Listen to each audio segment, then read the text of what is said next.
You can watch the rest of the conversation online at cspan.org. Live to Capitol Hill now for a Senate Homeland Security Committee meeting on digital currencies that allow people to exchange goods and services online without using real money. The chair, Democrat from Delaware, Tom Carper.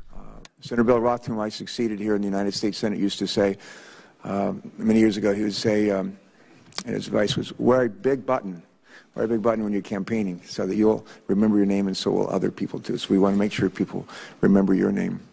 Over the past several months, this committee has engaged in an investigation into the potential implications of virtual currencies. During the course of this inquiry, we've examined the issues and potential risks and threats that virtual currencies pose, as well as some of the potential promise that some believe they can bring. In addition, we have explored with several departments and agencies throughout our federal government how they are approaching virtual currencies as an emerging technology. This has included looking at how they are coordinating together to develop a whole-of-government approach that is consistent and informed. Virtual currencies, perhaps most notably Bitcoin, have captured the imagination of some, struck fear among others, and confused the heck out of the rest of us, including me. Indeed, based on conversations that my staff and I have had with dozens, maybe more, dozens of individuals, both inside and outside of government, it is clear that the knowledge and expectation gaps are wide. Fundamental questions remain about what a virtual currency actually is, how it should be treated, and what the future holds. Virtual currency can best be described as digital cash. It is generated by computers, lives on the internet, and can be used to purchase real and digital goods across the world. Some proponents believe that digital currencies can prove valuable to those in developing countries without access to stable financial systems. Others believe it could prove to be the next generation payment system for retailers, both online and in the real world.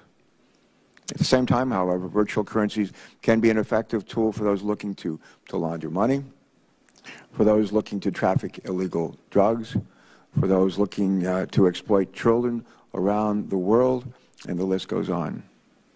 While virtual currencies have seen increased attention from regulators, from law enforcement, from investors and entrepreneurs in recent months, there are still many unanswered questions and unresolved issues. This isn't the first time that advances in technology have posed challenging questions, challenging issues for policymakers and for society as a whole. As we know, technology is dynamic and changes quickly. Concepts like email and even the Internet itself were once alien and difficult to understand and navigate. Now most of us can read and respond to email on a device we keep in a purse or coat pocket and search the web on multiple platforms. I like to use the example, when I first showed up for duty here in the U.S. Senate in 2001, we received for every email that came in to us from constituents in Delaware and across the country, for every email we received probably 10 to 15 letters. I asked my staff a couple of months ago to tell me if that ratio had changed. And now for every 12 or 13 emails we get one letter. And that's probably a pretty good metaphor for the situation. I'll be the first to admit that, like most Americans, I am no technical expert in virtual currencies. I think all of you are gathered in this room who are, and we'll see. But hopefully some of our panelists are those experts, and we'll learn a lot from you today. What I do know is that a number of smart people, both inside and outside of government, view this as a major emerging issue that is deserving of our attention, and that includes this committee's attention.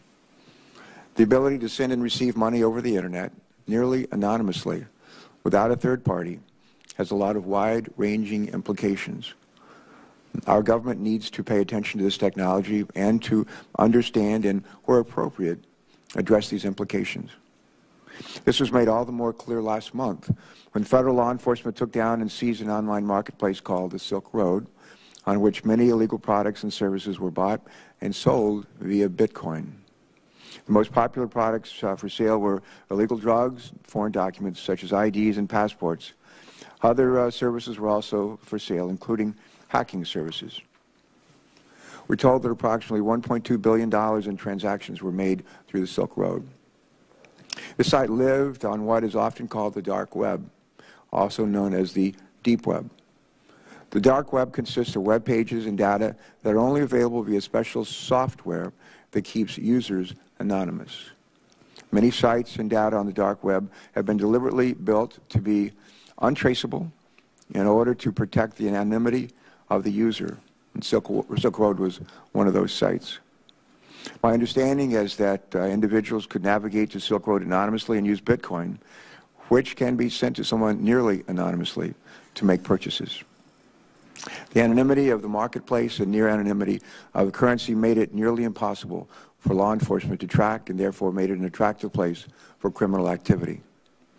In fact, in the course of our investigation, the Department of Homeland Security informed us that the suspects who allegedly sent ricin to President Obama in April of this year was a vendor on Silk Road. Law enforcement, including the FBI, Immigration and Customs Enforcement, and the Secret Service, should be applauded for their work in taking down a major international criminal enterprise. But while Silk Road was perhaps the most well-known, if not the only marketplace where illicit goods are bought and sold through Bitcoin transactions, today a number of similar enterprises that accept Bitcoins are still in business, selling weapons, child pornography, and even murder for hire services. While today I suspect we'll talk a lot about the well-known virtual currency Bitcoin, there are numerous other virtual currencies operating on the Internet today, each with its own set of specific features. That said, whether it's Bitcoin or any of the other virtual currencies, the federal government and society as a whole need to come together to figure out how to effectively deal with it. Whether or not digital currencies prove to be a boom or a bust, I think it's clear that some folks just want a chance to try and play by the rules. And that's difficult to do if the rules or proper authorities aren't clear or if the future is uncertain. It's also difficult if a large number of bad apples are allowed to spoil the bunch. With that, normally I would turn to my right and I would say, Dr. Coburn, you're recognized for whatever comments you would like to offer. I believe he's traveling back from Oklahoma. I hope he'll be able to join us at some point during this hearing. Others of our colleagues will too. We start voting at 5:30. And what usually happens on Monday afternoons is people are coming in, senators are coming in from all over the country, and they will drift in and out of hearings like this one. And my hope is that before we're done, a number of them will be able to join us. I want to take now just a moment, if I can, to welcome and introduce, just very briefly, our first panel of distinguished witnesses. Our first panel is Jennifer, on our first panel, our first witness, in fact, the leadoff hitter, is Jennifer Shasky-Calvary, Director of the Financial Crimes Enforcement Network, known as FinCEN, a bureau of the Treasury Department. As Director of FinCEN, Ms. Shasky-Calvary, do you go by both names? Is it? Typically just Shasky. Okay. All right. As Director of FinCEN, Ms. Shasky oversees the protection of U.S. financial systems from money laundering and other forms of illicit financial activity. Prior to joining Treasury, Director Shasky-Calvary, also known as Director Shasky, serves as the Chief of Asset Forfeiture and Money Laundering Section at the Department of Justice. Our second witness has a name I've never heard before, and her first name is Mythili, right? Mythili? Sort of rhymes with mightily, right? Mythili Raman. I have that right? Good. Has your name ever been mispronounced? Many times. Today? Today? Not today. Oh, good. We'll try to keep it that way. Ms. Raman is Acting Assistant Attorney General for the Department of Justice Criminal Division. As head of the Criminal Division, Ms. Raman oversees nearly 600 attorneys who prosecute federal crime cases across our country. Prior to joining the Criminal Division, Ms. Raman served for nearly a decade as an Assistant U.S. Attorney for the District of Columbia, our neighbor. Our final witness on this panel is Edward Lowry. Mr. Lowry is a special agent in charge of the Criminal Investigation Division at the Secret Service. Mr. Lowry began his career with the Secret Service in 1992 and has been in his current position since February of 2012. In this position, Mr. Lowry directs and coordinates all investigative activities of the agency and the daily operation of the Secret Service investigative offices located throughout the world. Previously, Mr. Lowry established and ran the Secret Service's Cyber Protective Initiative and coordinated operations of the Cyber Investigations Branch and the Cyber Intelligence Section. Again, we want to thank all of you for your service. We thank you for your preparation for today, for your testimony, and for your willingness to respond to the questions that will be asked to you here, and some that will be asked in writing subsequent to this hearing. With that, Ms. Shasky, Director Shasky, you are recognized. And I don't know how long they told you had to give your testimony. What do we say? Pardon? All right, 7 minutes, but you can go a little longer than that. If you go way beyond that, we'll have to draw it to a close. But you're recognized. Please proceed. Thank you, Chairman. Just know that for you and the other witnesses, your entire statement will be made a part of the record. Please proceed. Thank you. Good afternoon, Chairman Carver. Good afternoon. As you mentioned, I am Jennifer Shasky Calvary, the Director of the Financial Crimes Enforcement Network, and I'm pleased to be here today to discuss the important regulatory, enforcement, and analytical work we are doing at FinCEN to prevent illicit actors from exploiting the U.S. financial system as technological advances such as virtual currency create new ways to move money. FinCEN's mission is to safeguard the financial system from illicit use, combat money laundering, and promote national security through the collection, analysis, and dissemination of financial intelligence and the strategic use of our financial authorities.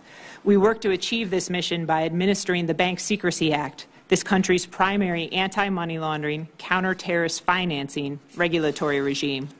By sharing the financial intelligence we collect, as well as our analysis and expertise with law enforcement and regulatory partners, and by building global cooperation amongst financial intelligence units throughout the world. Recognizing the emergence of new payment methods, the potential for abuse by illicit actors, and understanding that AML protections must keep pace with these advancements in technology, FinCEN began working with our partners several years ago to study this issue. Here's what we learned. Illicit actors might decide to use a virtual currency to store and transfer value for many of the same reasons as legitimate users, but also for some more nefarious ones. Specifically, an illicit actor may choose to use virtual currency because it enables the user to remain relatively anonymous, is easy to navigate, may have low fees, is accessible across the globe with a simple internet connection, can be used to both store and make international transfers of value, does not typically have transaction limits, is generally secure, features irrevocable transactions, and depending on the system, may have been created with the intent to facilitate money laundering. And finally, provides a loophole from AML, CFT regulatory safeguards in most countries around the world. Indeed, the idea that illicit actors might exploit the vulnerabilities of virtual currency to launder money is not merely theoretical. Liberty Reserve, a virtual currency administrator, engaged in a $6 billion money laundering operation, facilitating credit card fraud, identity theft, investment fraud, computer hacking, narcotics trafficking, and child pornography. And just recently, the Department of Justice alleged that customers of Silk Road, the largest illegal drug and contraband marketplace on the Internet, were required to pay in bitcoins to enable both the operator of Silk Road and its sellers to evade detection and launder hundreds of millions of dollars. That being said, it is also important to put virtual currency in perspective. It has been publicly reported that Bitcoin processed transactions worth approximately $8 billion over the last year, whereas the best estimate for the amount of criminal proceeds available for laundering throughout the financial system, at least in 2009, was $1.6 trillion. By way of comparison, in 2012, PayPal processed $145 billion in online payments. Western Union made remittances totaling $81 billion, and Bank of America made $245 trillion in wire transfers. Thus, while of growing concern, to date, virtual currencies have yet to overtake more traditional methods to move funds, whether for legitimate or criminal purposes.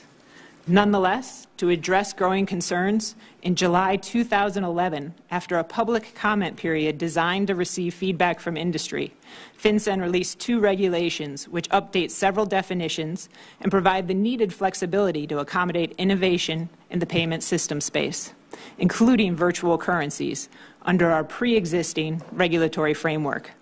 Then, this last March, as a follow-up to the regulations, FinCEN issued additional guidance to further clarify the compliance obligations for those virtual currency actors covered by our regulations. In short, they are required to register with FinCEN, put AML controls in place to harden themselves as targets, and provide certain reports to FinCEN on suspicious and other activity. It is in the best interest of virtual currency providers to comply with these regulations for a number of reasons. First is the idea of corporate responsibility. Legitimate financial institutions do not go into business with the aim of laundering money on behalf of criminals. Any financial institution could be exploited for money laundering purposes, though. What is important is for institutions to put controls in place to deal with those money laundering threats and to meet their AML reporting obligations. At the same time, being a good corporate citizen and complying with regulatory responsibilities is good for a company's bottom line. Every financial institution needs to be concerned about its reputation and show that it is operating with transparency and integrity within the bounds of the law. Legitimate customers will be drawn to a virtual currency or administrator or exchanger where they know their money is safe and where they know the company has a reputation for integrity. And banks will want to provide services to administrators or exchangers that show not only great innovation, but also great integrity and transparency. The decision to bring virtual currency within the scope of our regulatory framework should be viewed as a positive development for this sector. It recognizes the innovation virtual currencies provide and the benefits they might offer society. Several new payment methods in the financial sector have proven their capacity to empower customers and expand access to financial services. We want such advances to continue. However, those institutions that choose to act outside of the law will be held accountable. FinCEN will do everything in its regulatory power to stop abuses of the U.S. financial system. We have proven our willingness to do just that by using our targeted financial measures under Section 311 of the Patriot Act to name Liberty Reserve as a primary money laundering concern and entering into rulemaking to terminate its access to the U.S. financial system. We stand ready to take additional regulatory actions as necessary to stop other abuses. As the financial intelligence unit for the United States, FinCEN must stay current on how money is being laundered in the United States so that we can share this expertise with our many law enforcement, regulatory, industry, and foreign partners, and effectively serve as the cornerstone of this country's AML-CFT regime. We are meeting this obligation in the virtual currency space as we continue to deliver cutting-edge analytical products to inform the actions of our many partners. We are committed to remaining at the forefront of developments in the days and years to come. The administration has made appropriate oversight of the virtual currency industry a priority, and FinCEN is very encouraged by the progress we have made thus far. Thank you for inviting me to testify before you today. I'd be happy to answer any questions that you may have.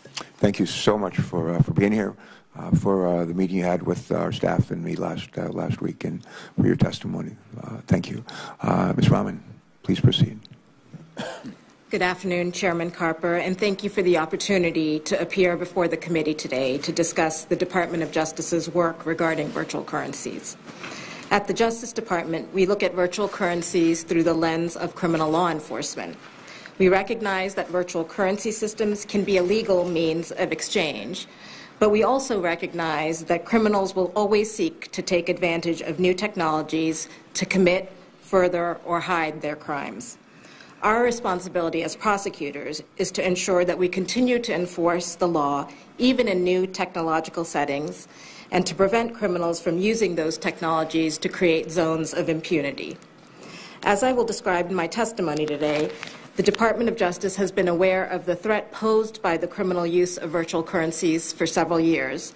We have already brought several important prosecutions involving virtual currencies, and we intend to remain vigilant in ensuring that any criminal use of virtual currency systems is aggressively investigated and prosecuted.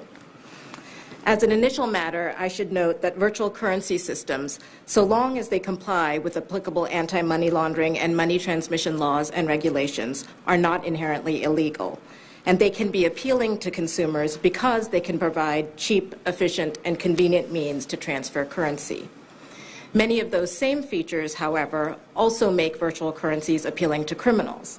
We have seen increasing use of such currencies by drug dealers, traffickers of child pornography, and perpetrators of large-scale fraud schemes. Most significantly, we have seen evidence that criminals are drawn to virtual currencies for two main reasons. First, their perception that virtual currencies offer greater anonymity than traditional financial services, and second, the irreversibility of many virtual currency transactions.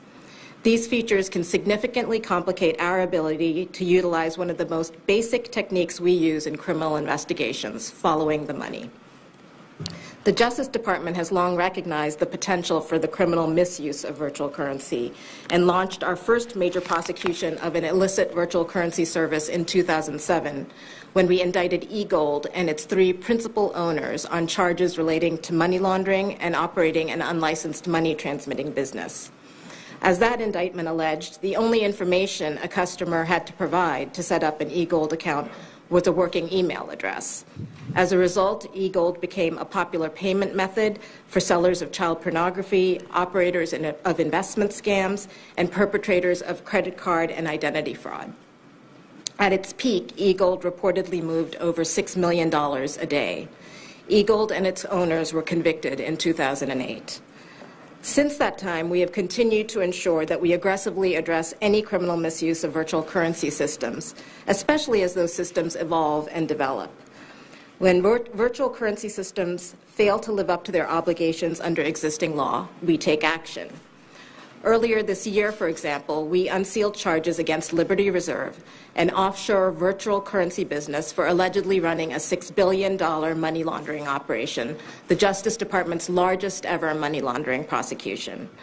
As alleged in the department's filings, Liberty Reserve became a system of choice for cybercriminals and was used in a wide array of illegal activity, including credit card fraud, identity theft, investment fraud, computer hacking, and the trade of child pornography. As a result of the department's actions and the coordinated actions taken by law enforcement agencies in 17 countries around the world, Liberty Reserve was effectively put out of business. 7 defendants were charged, and numerous assets were seized. One of the defendants pleaded guilty just 2 weeks ago. More recently, the department announced significant steps in its investigation of Silk Road, alleged to be one of the largest online marketplaces for illegal goods and services, including large quantities of illicit drugs. Allegedly operated by a U.S. citizen living in California at the time of his arrest, Silk Road accepted bitcoins exclusively as a payment mechanism on its site. Charges against Silk Road and its administrator were unsealed just last month in 2 different districts. The charges against Silk Road's operator included drug distribution, attempted witness murder, and attempted murder for hire. As part of that takedown of Silk Road, the department seized over 170,000 bitcoins, valued as of this past Friday at over $70 million. The department recognizes that in order to stay abreast of rapidly changing technological environment, we must coordinate our enforcement strategy across the federal government. For that reason, we are working closely with the Virtual Currency Emerging Threats Working Group, a variety of law enforcement agencies both here and abroad, and of course FinCEN. From the view of law enforcement, FinCEN's recent guidance applying anti-money laundering and know your customer requirements to virtual currency exchanges was an important step in safeguarding our collective ability both to deter criminal activity and to investigate it successfully when it occurs. While there is much more to do, the department is encouraged by virtual currency services that are attempting to comply with U.S. law. We will continue to reach out to those services and provide them with training and other opportunities for real discussion about emerging threats, as we have long done with other financial services industry participants. As the virtual currency industry grows, we will continue to explore how new strategies or legislation can play a role in ensuring that virtual currency systems do not become a haven for criminal activity. We look forward to working with Congress to ensure that law enforcement continues to have the tools necessary to enforce the law and protect the public. In the meantime, we will continue to aggressively use our existing authorities to deal with those virtual currency systems that do not comply with the law and to aggressively prosecute criminals who use those systems as part of their criminal schemes. And of course, we will continue to innovate in how we investigate crime to deal with whatever changes may come. Thank you for the opportunity to discuss the department's work in this area, and I look forward to answering any questions you might have. Good. Well, we look forward to asking some questions. We very much appreciate your testimony and for joining us today. Mr. Lara, you're recognized. Please proceed. Good afternoon, Chairman Carper. Thank you for the opportunity to testify on behalf of the Department of Homeland Security regarding the risks and challenges posed by digital currencies and the role of the United States Secret Service in investigating crimes associated with online payment systems. Digital currencies have developed and grown over the last 17 years as part of the continuing integration of information technology into the financial system. As the original guardians of the nation's financial payment systems, since 1865, the Secret Service has continually adapted its investigative methods to keep pace with the evolving use of information technology within the financial system. Since the founding of eGold in 1996, both digital currencies and various internet-based payment processors and exchangers have grown to be a significant participant in the global financial system, processing tens to hundreds of billions of dollars annually in total transaction volume. Criminals and other illicit organizations use digital currency. These groups seek out those digital currency exchangers and providers that best enable them to conceal their illicit activities. For example, Liberty Reserve is alleged to have laundered more than $6 billion during its operation before the Secret Service joint investigation with ICE and IRS criminal investigations dismantled it. The growth of digital currencies and internet-based payment systems is expected to continue for the foreseeable future, along with the use of these systems in the conduct of criminal activity. DHS law enforcement approaches digital currencies within the context of its authorities to investigate criminal activity. As a result of Secret Service and ICE investigations, exchangers of digital currency have been charged and convicted with operating unlimited, unlicensed money transmitting businesses in violation of 18 U.S.C. 1960 and various state laws. Additionally, as a result of our investigations, digital currency providers have been charged and convicted for money laundering in violation of 18 U.S.C. 1956 and 1957. As FinCEN emphasized in March of this year, digital currency administrators and exchangers have legal responsibilities under various anti-money laundering laws, Title III of the Patriot Act, the Bank Secrecy Act, and FinCEN regulations. DHS law enforcement works closely with interagency, state, local, and international partners in conducting criminal investigations in their respective jurisdictions that may involve the use of digital currencies, including their use for money laundering purposes. In particular, as one of the two federal law enforcement agencies with authority to investigate computer intrusions in violation of 18 U.S.C. 1030, one of the Secret Service's strategic priorities is proactively investigating transnational organized cybercrime and defeating these illicit organizations by arresting their members and seizing and dismantling their criminal infrastructure. The Secret Service has successfully investigated and arrested numerous leaders of major cybercrime operations. For example, the Secret Service arrested Vladislav Horahorn, also known as Bad B, in 2010, and earlier this year apprehended 5 individuals allegedly responsible for the largest data breach ever prosecuted in U.S. history. Over the past 4 years, the Secret Service has arrested more than 4,500 cybercriminals, preventing over $13 billion in losses based on the financial information recovered from those criminals. Importantly, many of these cybercriminals made extensive use of digital currencies as part of their illicit activities. As part of its efforts to disrupt and defeat organized cybercrime, the Secret Service strategically prioritizes investigations of exchangers and administrators of digital currency that perform a substantial criminal role in facilitating widespread illicit activity. As part of these efforts, the Secret Service, in cooperation with other law enforcement agencies and interagency partners, has apprehended the providers of both eGold and Liberty Reserve, ending their operations. The Secret Service has also arrested various illicit exchangers of digital currency that facilitated criminal activity, such as Western Express Incorporated, which was prosecuted by the Manhattan District Attorney's Office, resulting in 16 individuals pleading guilty or being convicted. These cases are discussed more fully in my written testimony, and I welcome future opportunities to further discuss our investigative work with you and your staff. Our digital currencies are a tool used by a wide variety of criminals. Accordingly, numerous law enforcement agencies investigate illicit activity that involves the use of digital currencies. Through the Secret Service's nationwide network of electronic crime task forces, federal, state, and local law enforcement collaborate with the private sector and academia to effectively address the challenges that criminals' use of information technology, including digital currency, pose to law enforcement at all levels of government. Additionally, the Secret Service and ICE are participating agencies in FinCEN and work closely with them to ensure regulatory and enforcement activities are coordinated. And, like all federal law enforcement, the success of Secret Service investigations requires partnering with the U.S. attorneys throughout the country. In addition to the asset forfeiture and money laundering and computer crimes and intellectual property sections of the Department of Justice's Criminal Division. The Secret Service and ICE also partner with other federal law enforcement for joint investigations and participate in the Virtual Currency Emerging Threats Working Group. While digital currencies may provide potential benefits, they present real risks through their use by the criminal and terrorist organizations trying to conceal their illicit activity. As such, digital currencies challenge law enforcement's ability to carry out our responsibilities to enforce the law and suppress criminal activity. The Secret Service has a long history of adapting its investigative methods to maintain the integrity of the nation's financial infrastructure. As a DHS law enforcement agency, we are committed to partnering with law enforcement at all levels of government to increase the security of the nation while addressing the challenges posed by digital currencies. The Secret Service will continue to conduct effective criminal investigations to keep America safe and prosperous.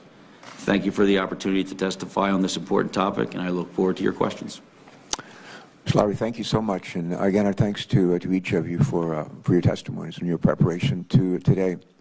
And in anticipation of this hearing a week or two ago, I was trying to get my head around this subject, and I asked my staff to talk to me about the early days of the Internet, and there were a number of concerns raised about how it might foster or facilitate illegal activities, and but there are some who said there could be a lot of benefit here as well, and I asked them if that was maybe an analogy that was applicable here for virtual currencies. Just walk us back in time, if you will, the early days of the Internet when you guys were in middle school or before that, and talk to us about some of the early concerns that we had with the bad that this made the criminal activity that could flow through the Internet, and at a time when we never imagined we would have the kind of commercial activity that we're going to see in the coming month as people celebrate the holiday season, and by a lot of commerce that takes place over the Internet. A lot of presents are sent over using the Internet. We never imagined anything like YouTube, Wikipedia, Google searches. It's pretty amazing what it's become. The ability to download music, video. Although in the early days, I recall hearing a number of concerns about the bad that could flow from the Internet. Is this a good corollary or not? And if so, how? And if not, why not? And we'll just start with you, Ms. Shasky, please. Senator, I believe your analogy is an apt one. So often when there's a new type of financial service or a new player in the financial industry, the first reaction by those of us who are concerned about money laundering or terrorist finance is to think about the gaps and the vulnerabilities that it creates in the financial system and how illicit actors will take advantage of those vulnerabilities or gaps. But it's also important that we step back and recognize that innovation is a very important part of our economy. It's very important in this country. It's something that we're known for and proud of and want to continue. So I think the challenge, at least at FinCEN, is for us to balance and have smart regulation that both mitigates the concerns of illicit actors operating in our financial system while at the same time minimizing the burden as much as we can. We believe that we've done just that with this rule by clarifying that virtual currency exchangers and administrators fit within our pre-existing regulatory regime. All right, thank you. Ms. Rahman, same question. Walk us back in time. Early concerns, those that were realized, and then some of the potential that may have come along through the Internet that perhaps we never envisioned. And does that apply here, that example? Is it appropriate here? I think, as I alluded to in my written testimony, as emerging technologies develop and change, as law enforcement, we remain attuned to the criminal misuse of those technologies. But of course, as you describe it, there are many legitimate uses. And as I hope I have always also made clear in my testimony, these virtual currency services are not in and of themselves illegal, so long as they comply with our applicable money laundering laws and our money transmission laws and regulations. And so I think it is our duty as law enforcement to stay vigilant about the criminal misuse of those virtual currency systems, while recognizing that, of course, there are many legitimate users of those services. Our experience over the last several years has showed us that there is reason for our vigilance, and there is good reason for us to remain vigilant. Liberty Reserve was the largest money laundering case ever brought by the Department of Justice, and that is an important fact. And it reminds us that there is good reason for us to remain watchful, and we intend to do that. But we also intend to balance that against the need for legitimate users to use those virtual currency systems as it was intended to. All right, thank you, ma'am. Mr. Lowry, same question, please. Within the confines of the Secret Service investigations, the Secret Service was enacted to fight counterfeiting at the time in 1865. In the Secret Service, the hallmark of our investigations have always been adapting to a changing threat. As I've said, we started with counterfeit, we've moved into fraud, always defending the nation's financial infrastructure. In the 80s, it was access device fraud when credit cards were starting to become a major issue, a major impact on the financial system, and it naturally segued directly into computer crimes. In recognition of that fact, as I mentioned in my testimony, the Electronic Crimes Task Force model is widely respected throughout the country, and it is the way that the service stays in tune with the changing technology and the threats that can come from the Internet. All right. A couple of years ago, there's a film out called Dillinger, and my wife, who's usually not a big fan of gangster movies, said when I went to a local theater complex in Delaware, and one of the films showing was Dillinger. She said, "Let's go see that." I said, "Okay." And I'll never forget one of the scenes in the film. Dillinger and his gang, they made their living robbing banks, as you know, shooting people up and getting away with it. And near the latter part of the film, they were on the run, and Dillinger looked up one of his old compadres in the bank robbing business to see if he couldn't give him a hand. And I remember they met, and it looked like the top floor of a big old warehouse had been retrofitted. And you walked in, and there's all these guys, a lot of them wearing like shirts and ties, on old phones, making phone calls. And the Dillinger said, what's going on here? And apparently they were booking operations, numbers operations, and so forth. And the fellow who was running the operation said, "We don't rob banks anymore." And he said, "You're stupid to do that." He said, "This is the future." He said, "This is the future for criminal activity, the way to make money." And I suspect for some people, they see this is a future for them to make money through criminal activity, whether it's in pornography, child pornography, where it's in money laundering, human trafficking, any number of activities. But we figured out how to deal with those guys in that film, wearing their shirts and ties and doing illegal activities, not robbing banks anymore, not shooting people anymore. We figured out how to deal with that. How confident you are that we're going to be able to deal with the potential criminal misbehavior with this new technology that's before us?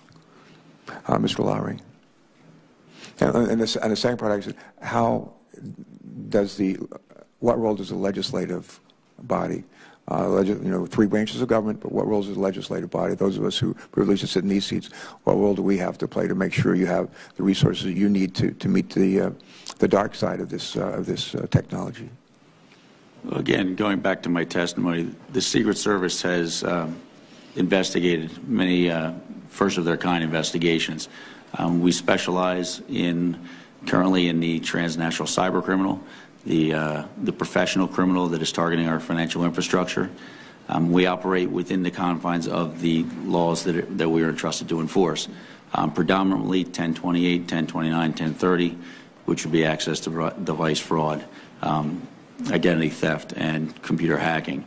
You spoke earlier about the change and how the crimes have changed. I believe that one of the largest changes is the reach of the criminal. It used to be that we had to worry about, back in the days of early access device fraud, we had to worry about someone dumpster diving or trying to get an actual, image of your credit card. Today, anyone in the world can reach anyone else in the world, and that's changed how we have to enforce our laws. Again, we are consistently, aggressively, and strategically investigating, trying to direct our investigations to the highest impact within the confines of the existing laws, which I believe there are plenty of cyber criminals in prison right now that would agree were pretty effective. The second half of my question, and I'd ask you to respond to it, and then we'll turn to Ms. Rahman.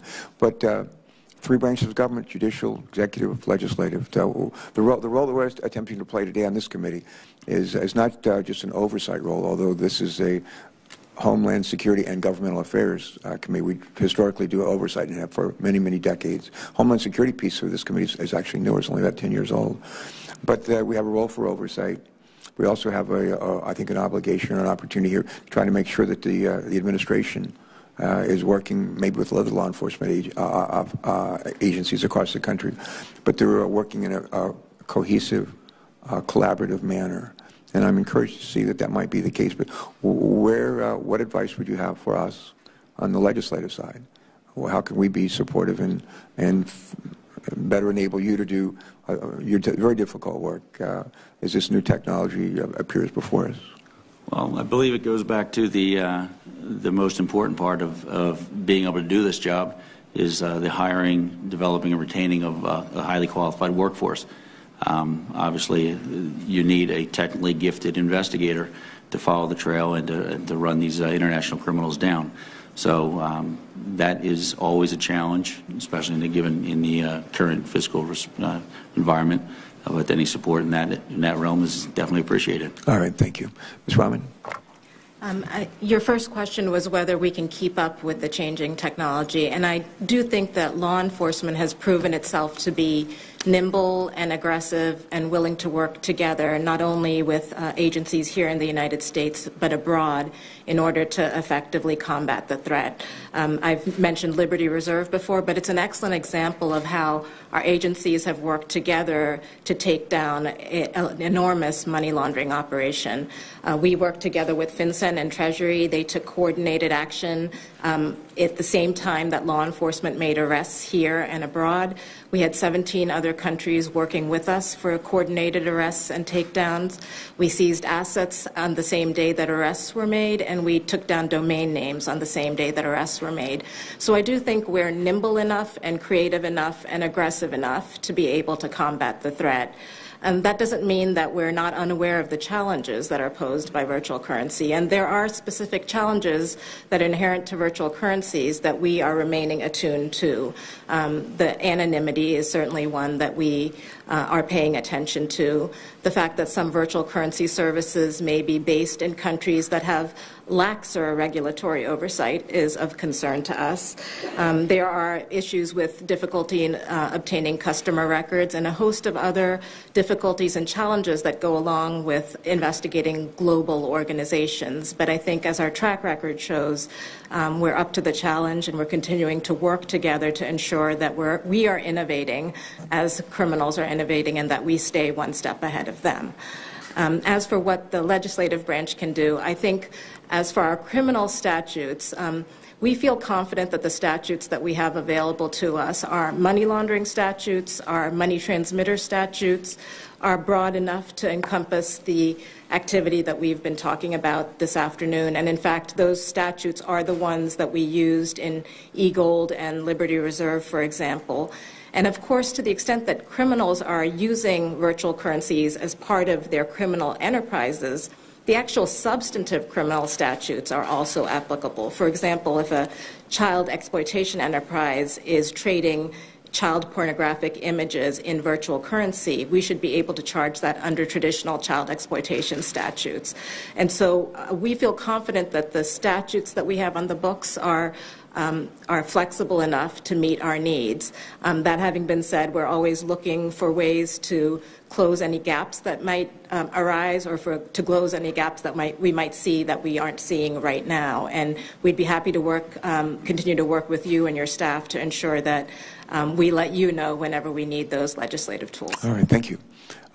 Ms. Shasky, would you respond to that question as well, please? Sure. Actually, the two questions.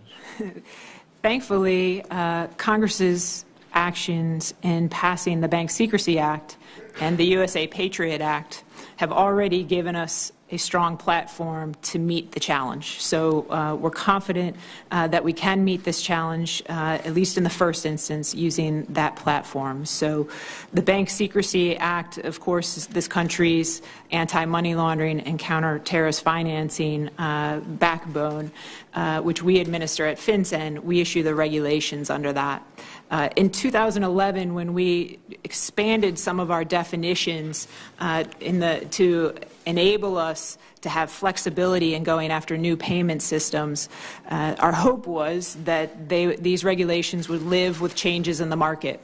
What we found is that it's done just that. So as virtual currency has come more strongly to the forefront over the last year or 2 years, that definition has been broad enough for us to encompass virtual currency administrators and exchangers in our pre-existing regulations under the Bank Secrecy Act. And then with the USA Patriot Act, Section 311 of that's the section that gives us the authority at FinCEN to name a foreign financial institution as being of primary money laundering concern and to cut it off from the U.S. financial system. And that's exactly the provision we use to confront Liberty Exchange, that targeted financial authority provided to us by Congress. So we feel like we have a pretty good basis on which to act already, but it's hard to predict where the financial system's going to go and what tools we might need next. And we would be very thankful to continue that conversation with Congress to see if any additional tools might be better. Okay, thank you.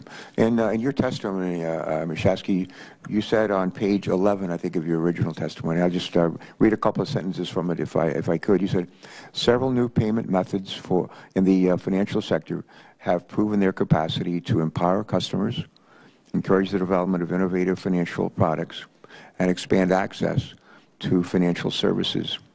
And you went on to say, we want these advances to continue. And then you said, however, those institutions that choose to act outside of their AML obligations and outside of the law have and will continue to be held accountable. FinCEN will do everything in its regulatory power to stop such abuses of the U.S. financial system. Now, when you talked about several new payment methods in the financial sector that have proven their capacity to empower customers and encourage the development of innovative financial products, maybe expand access to financial services, this is the bright lining in this technology of virtual currencies. Just maybe give us some examples, some concrete examples, if you will, how those have worked out for the good. Sure. I think the one that comes first to mind is the stored value cards, another area where we've thought not only about the risks from illicit actors, but also the benefits that it can offer to consumers. And we've seen many of the unbanked use prepaid cards to gain their initial access to the U.S. financial system, and many might argue that that's been a positive for society. In my own personal experience, I think of online banking and the changes that's made for me as a consumer, and the idea of ACH, where I can now take a picture of a check and deposit it into my account. Some of these technological advances make things easier for the consumer. And so those would be examples that come to mind. But with each of these, we needed to think in the early days as they came to market, how might criminals use these systems? How might they exploit systems? Because the fact is, any financial service, any type of financial institution can be exploited. Cash is probably still the best medium for laundering money. But we need to, the important thing is to put measures in place that mitigate that risk. All right.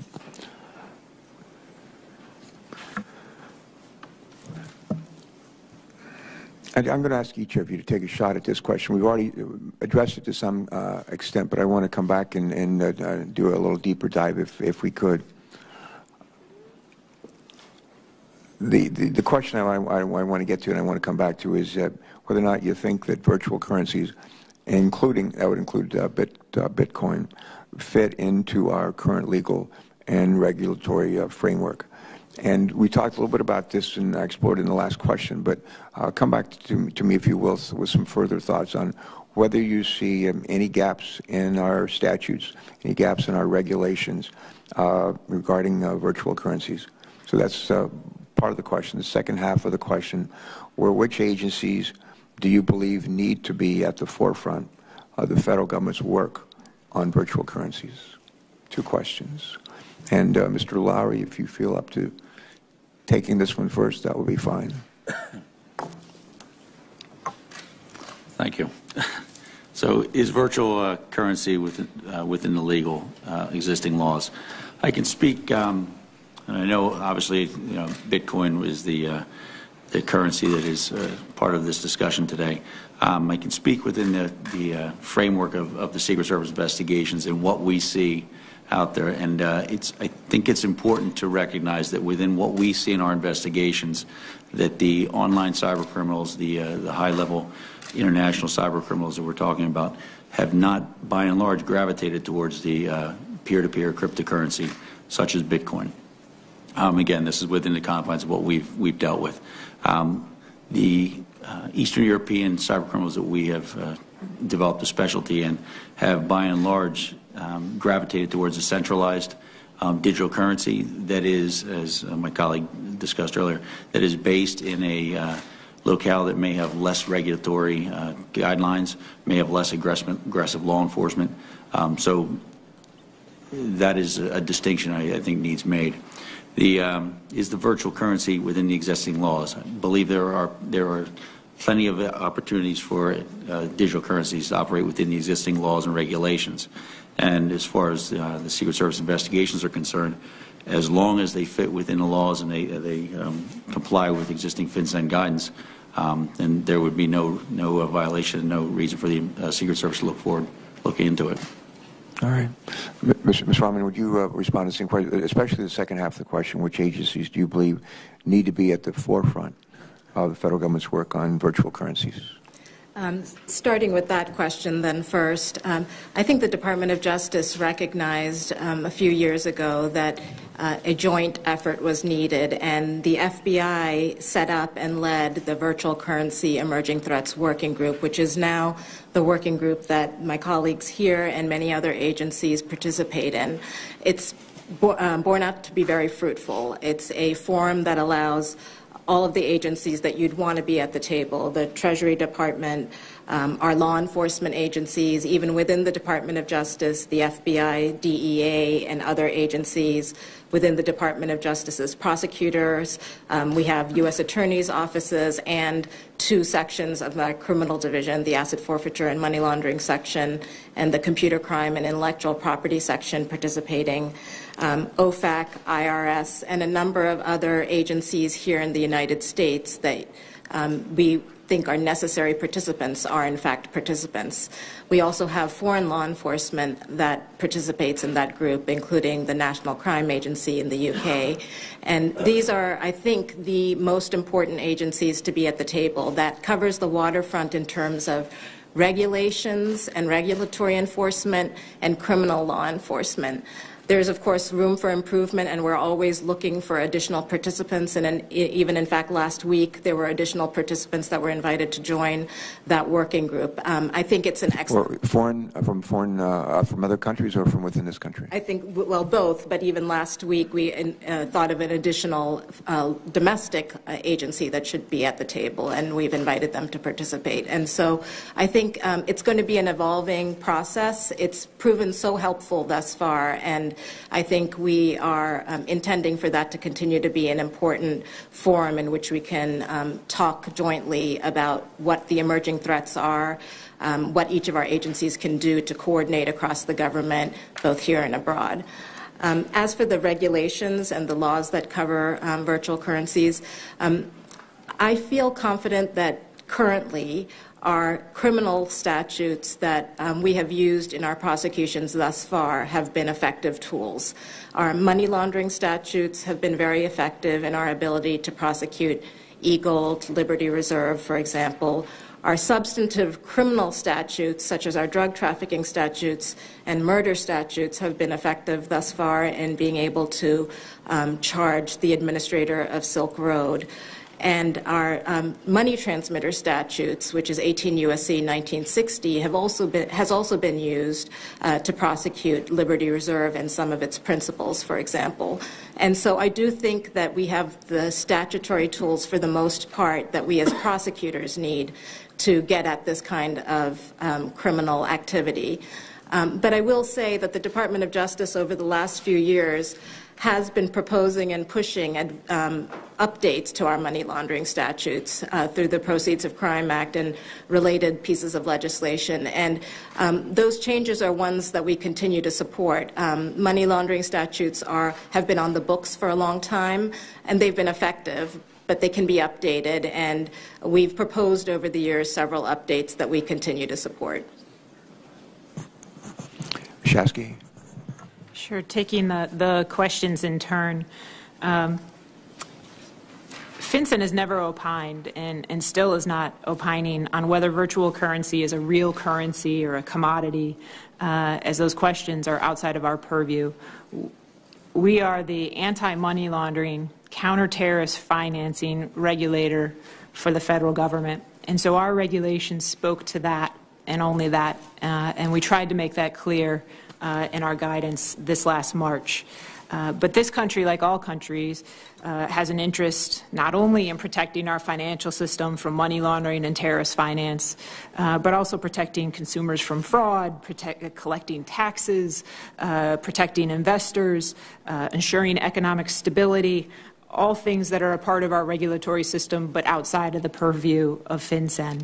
And so to the extent that this body or others feel that it's appropriate to take those considerations into account with regard to virtual currency, we would look forward to working with them to make sure we're as coordinated as possible in our actions. All right, thank you. You all know about the Government Accountability Office, GAO, and one of the most people, I guess a lot of people in this country have heard them. Most people probably have no idea what GAO is or what they do, but they're, as we know, a watchdog, and they're sort of the congressional watchdog to make sure that we're minding our P's and Q's in the federal government in a lot of different ways. And the way we run our operations, trying to do it in a cost-effective way, broad operations, widely diverse operations. Every other year, the GAO comes up with something they call their high-risk list. And when I first heard about the high-risk list, I said, what is that? And they said it's a high-risk list is a whole list of activities designated by or identified by General Accountability Office to waste money. Every now and then I talk to constituents. We talk about what we're doing to try to reduce the budget deficit. And I have people say, I don't want to pay any more taxes, but if I'm going to, I just don't want you to waste my money. And one of the things that GAO does, working with the Congress, is to identify ways to spend money more effectively, and also to collect monies that are owed to the Treasury more effectively. And it's that second half of that function I want to talk about. The GAO every other year reports to us, along with the help of the IRS, on something called tax gap. Monies that are owed, hundreds of billions of dollars that are owed to the Treasury, but not being collected. In some cases, we have a pretty good idea who owes the money, the entities that owe the money. But it's a lot of money that goes uncollected. And I'd like to say that number is going down, but unfortunately, to my knowledge, it isn't, at least not just. But what I want to do is, with that as background, just ask you this. When I think about the new types of currencies, I wonder how they fit in to the tax system here in our country. And as you know, we just talked about it, GAO, but they issued a report, I think it was earlier this year, maybe it was May of this year, in which follows my line of thinking and assesses that virtual currencies could present a real vulnerability and actually make worse what is already a difficult situation. They recommended that the IRS find relatively low-cost ways to provide guidance to taxpayers on the basic tax reporting requirements for virtual currencies. And let me just ask, do you know the current status of that guidance, and what could we expect it to include, and when can we expect it to be released? And I would say either Ms. Shasky or Mr. Rahman, if you could tackle that one, I'd be grateful. I'd be happy to begin with that one. So first of all, as the Financial Intelligence Unit for the United States, one thing FinCEN does after it collects all of the information that our financial institutions provide to us is we make that available to our partners in law enforcement, not only for the purpose of enforcing our criminal laws, but also for the collection of taxes. And so we have a very close and long-standing relationship with the IRS, both on the criminal side and the civil side, to help them do just that. In fact, this very last week, we were meeting with them on this very topic, virtual currencies, and how to think of that in our joint work. So something that I know they're taking very seriously. When it comes to guidance on virtual currency for taxpayers, I know there was the GAO report that suggested that IRS come out with some guidance, because there may perhaps be some question as to how to treat different uses of virtual currency for purposes of our taxing regime. And while I don't know the details and would have to refer you to IRS to get into great detail, what I can tell you, and I do know, is that they are working diligently on such guidance, and that Any idea when we might expect to see it? My understanding is that the GAO report may have set forth some deadlines. I think it's usually 60 to 90 days. I can tell you they're actively working on it, and it's at the forefront of their minds. And I think it'll be very useful guidance for the taxpayers when it comes out. Ms. Rahman, do you want to add or take away anything from what Ms. Shasky said? Certainly not take away anything. I defer to the IRS on the status of the guidance, and I am not personally aware of the status of the guidance. I will say that the Department of Justice was very aware of the GAO report. We took an interest in its findings, and we've been in discussions with the IRS about some of the findings in the GAO report. Okay. Thank you. Ms. Shasky, I think you said earlier, you might say earlier, that FinCEN did not opine on whether or not virtual currencies are currencies or commodities. And I would just ask of you, who do you think should be making that decision? And second question would be, beyond who do you think should be making that decision, do we need that definition to be made in order to enforce the laws and regulations? I'm not sure I know who should ultimately make that decision. I do know it's outside of the... You think it should be Mr. Lauer over here? I'm guessing it should not be Mr. Lauer. In terms of the legality of various things, I'm sure that Congress has a role in determining that. When we start talking about commodities, the CFTC comes to mind. When we talk about securities, the SEC. Regardless of who should be making those determinations, our focus at FinCEN was, we know that virtual currency currently exists. We know that it is being used to transact payments. We know that it has been exploited by some pretty serious criminal organizations, and we want to protect the U.S. financial system, as we're mandated to do, from those illicit actors, from laundering or moving money for the purposes of terrorism through our U.S. financial system. And so our entire focus has been on how can we best do that under our current regulatory scheme. The nice thing is that the regulatory scheme that we have in place has the flexibility in it to change as the landscape changes. So in other words, if some part of the industry were to ultimately be defined to come under the SEC or the CFTC, our AML, our anti-money laundering regulations, also apply to those areas of the industry. And so regardless, we're going to make sure that we're taking every mitigating step we can to prevent illicit actors from operating through the U.S. financial system. Okay. Mr. Lauer, let me focus a question on you, and maybe, if you like, Ms. Rahman. As I think you're both probably aware, A few weeks after the Silk Road website was taken down by federal law enforcement, a new Silk Road website popped up in its place. And it's hardly alone. Numerous other similar marketplaces exist on the dark web, selling drugs, selling weapons, selling child pornography, and in some cases market for higher services. Whether or not these are real marketplaces or simply some scam artist's idea of a sick joke, it obviously makes people worried. It makes people concerned. How do we develop a strategy? How do we develop a strategy to deal with these sites?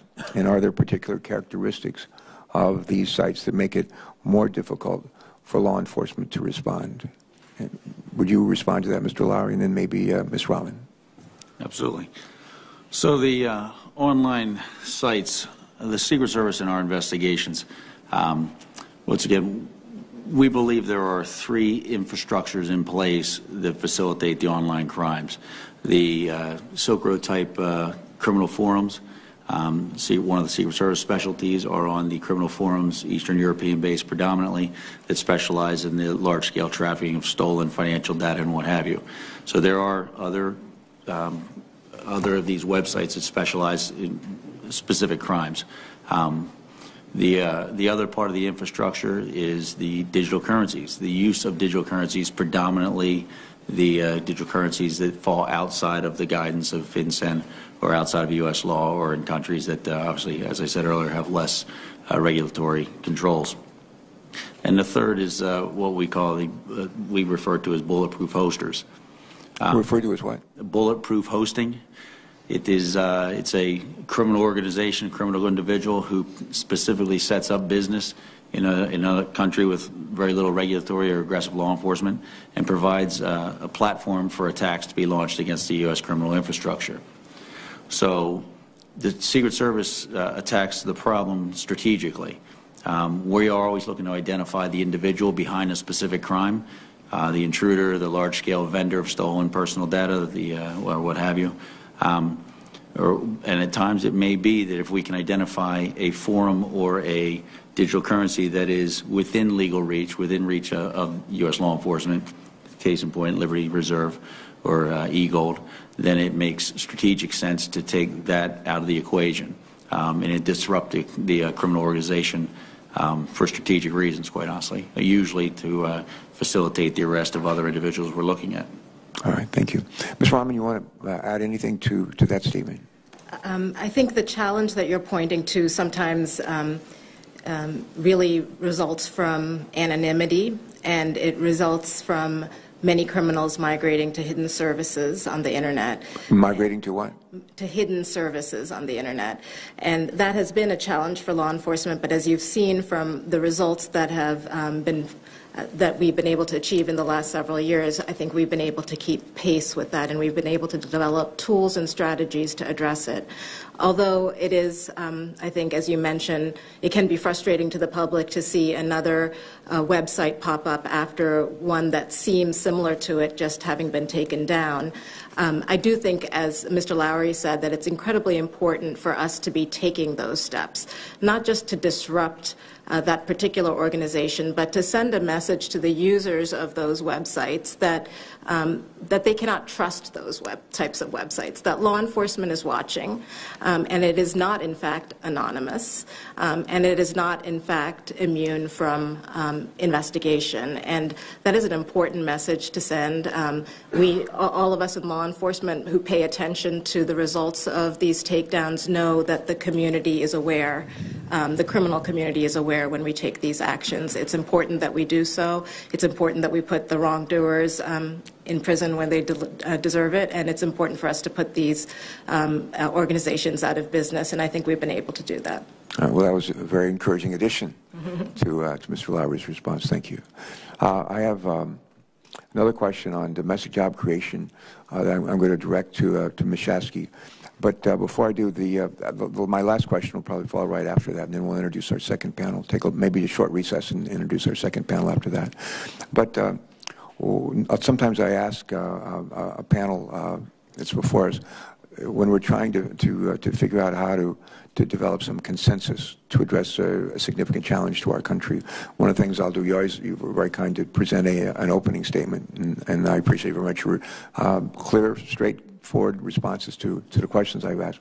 But I want to ask each of you to take a minute or two maybe to give a closing statement and to reflect on what you said, what others have said, some of the questions that we've asked, and some of what you heard your colleagues on the panel to say. So just be thinking about that. And while they're thinking about that, Ms. Shasky, I'm going to ask you this question about domestic job creation.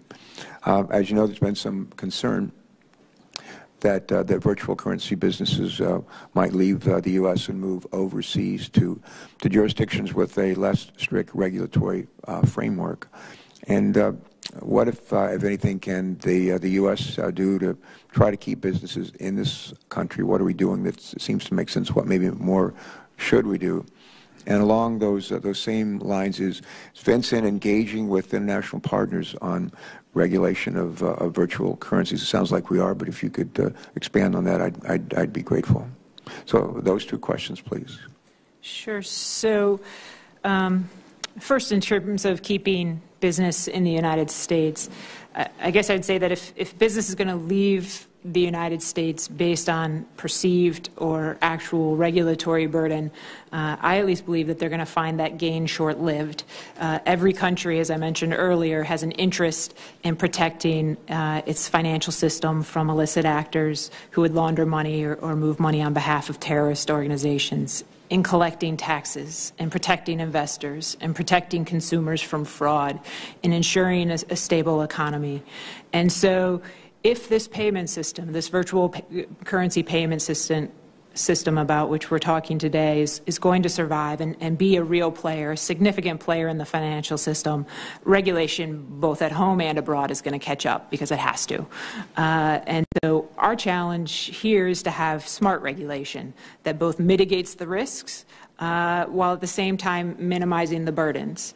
I feel confident that at least in the AML CFT what does that stand for? Anti-money laundering, counter-terrorist financing realm, we have managed to do that and met that challenge. I think that's going to be borne out over time. So I think the innovation and the jobs will stay in the U.S., or at least come back to the U.S. In terms of working with our international partners to ensure that we have a kind of consistent regulatory framework on the anti-money laundering side worldwide, the Financial Action Task Force is the international standard-setting body and does a good job of ensuring that countries around the world have the laws and the regulations in place. My understanding is that they're interested in taking up this issue at the FATF, as it is known. What I can tell you for sure is that my counterparts abroad have been reaching out to us quite a bit to find out what we're doing in this regulatory space. We managed in this country to be able to act a bit quicker than some of our colleagues because we had the broad definitions and were able to fit virtual currency within our pre-existing regime. Germany was able to do the same thing, so they too already have regulations on the books. Other countries are trying to figure out how they can catch up. All right, thank you. Now, while you think about the answer to this last question that we're going to let Mr. Lowry and Ms. Rahman go ahead and just give us just a brief closing statement. Ms. Rahman, you want to go first? Well, first of all, I want to thank you for holding this hearing. It's encouraging from the law enforcement standpoint to have interest in these kinds of issues because they aren't easy. Although we've had many successes, we've clearly had challenges too, and it is helpful when we have interest from people like yourself, and it's helpful when we have questions asked of us like, what can we do to help? There's always something that we can do better, and it's helpful to have these dialogues. I also think it's encouraging that I have colleagues like the ones that are sitting next to me who have been willing to work together on these emerging threats. I think we've all approached it in the same way, which is that virtual currencies in and of themselves are not illegal. We've all recognized that innovation is important, and we've all recognized that, like criminals around have done for ages. This will be another vehicle through which criminals may try to launder proceeds or commit additional crimes. I feel confident that we have the tools that we need to address those threats. And I feel confident that we have the will to address those threats, but we need to keep pace with what is going to come, and we will remain vigilant. We intend to be as aggressive in the years to come as we have in the last several years. Virtual currencies didn't just sneak up on us. As I said in my opening statement, we brought our first indictment in 2007, and so we assume that these kinds of threats will continue to emerge and change and evolve, and we intend to keep pace. All right, thank you. That's a pretty good closing statement. You should do this for a living. It just so happens I do. Absolutely. I think you found the right job. Mr. Lowry. I would echo those statements. In fact, I think each of you have. But in closing, as a DHS law enforcement agency and a longstanding original defender of the U.S. critical infrastructure, I know the Secret Service, working with our partners in law enforcement as well as in the prosecution and FinCEN and our international partners, will continue to work strategically to remove the gravest threats to our infrastructure. It's going to take consistent awareness of the growing threat. It's going to be, we're going to have to adapt as we always have, and we're going to have to hurdle the international issues and what have you, working together overseas. And I do know U.S. law enforcement is very aggressive and also very collaborative with our foreign partners because we realize that this issue can't be taken care of just by ourselves. We will continue to work as we respond to these threats. We, as a part of DHS, will continue to work to disseminate the threats through DHS and through our electronic crimes task forces, through our various partners, to ensure that the remaining 16 CIKRs throughout for the country's infrastructure are provided the greatest level of protection. And we believe firmly that aggressive law enforcement is a strong part of cybersecurity, which will benefit the nation as a whole. Thank you. Ms. Shasky, the last word. Thank you, Senator Carper. I'd like to thank you, as my colleagues did, for convening this very important hearing. I heard a banker, a CEO of a fairly large bank, say recently that having the privilege to be a financial institution and be a part of the global financial system is just that, it's a privilege. And there's a reason why countries and jurisdictions ask you to be licensed to be one of those financial institutions, because it also comes with great responsibility. You have great power in your hands as a part of the financial system, and particularly in this country with the financial system we have in the United States. And so while innovation is a wonderful thing, and innovation in the financial services industry is incredibly important, it does come with obligations to have that entree and be able to be a part of the U.S. financial system. And one of those obligations is helping to protect that system from illicit actors. So we believe that the regulations in place have met that balance of mitigating the risks while minimizing the burden. In essence, we're asking virtual currency exchangers and administrators to do three things. Register with FinCEN. It's an online form and it's free. Put in place AML protections, controls in place to harden yourself to the likelihood that bad actors will take advantage of your system. And maintain records and provide certain reports to FinCEN, including suspicious activity reports. It's something that many other players in the financial system already do, from the smallest mom-and-pop check casher that's on the corner, probably just up the street here, to the biggest of the global financial institutions. They've all found a way to offer their services while maintaining those same protections. And so that's what we're asking of virtual currency providers. We believe it's reasonable, given that we've seen that virtual currency has, in fact, been exploited by some pretty serious actors. That being said, FinCEN is constantly engaged in outreach to industry and have been engaged in outreach with the virtual currency industry. We try to bring different parts of the industry together so that they can learn from each other the practices, best practices for hardening themselves to illicit finance, and to share the information we collect from them back with them so that they can become even better at protecting the U.S. financial system. So at the end of the day, we hope we have that balance right. We think we have that balance right, but we're committed to continuing the discussions both with industry to see if that's right, as well as our colleagues on the law enforcement side. Thank you. Thank you. This has been a thought-provoking presentation and discussion. It's been encouraging as well. This is probably a stretch of an analogy, but I'm going to try to make it fit. I serve on a committee called Environment and Public Works, and we wrestle all the time with the need to clean up our environment and to put in place a kind of regulatory structure, legislative structure, combination of laws and regulations and enforcement that enable us to breathe the air and drink the water and do so without fear. I always like to say you don't have to make it. We don't have to make a choice. It's a false choice to say we have to choose between a stronger economy and a clean environment. I think that's a false choice.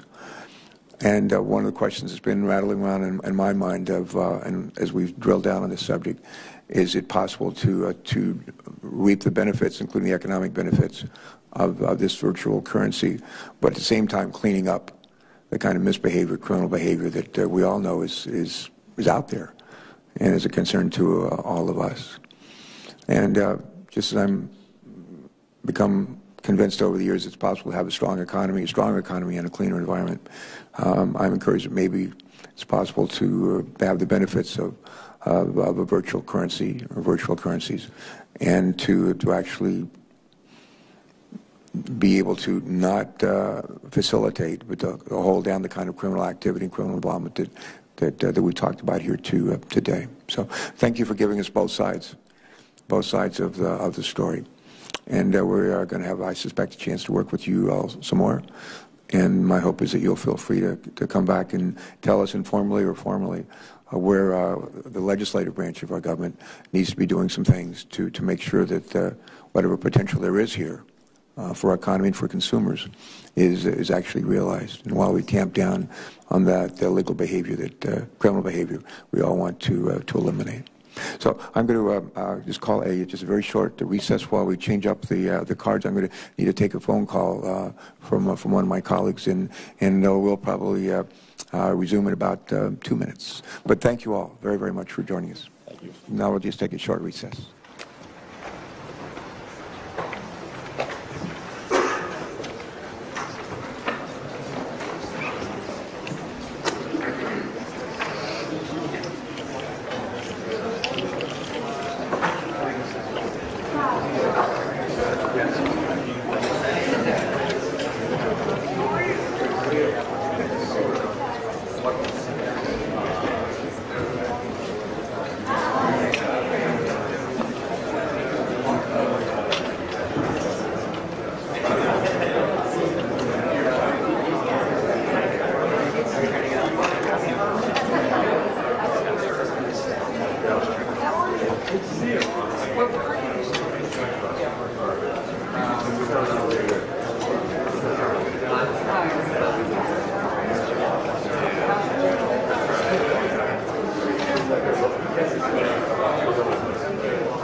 Ladies and gentlemen, I'm going to ask you to find your seats.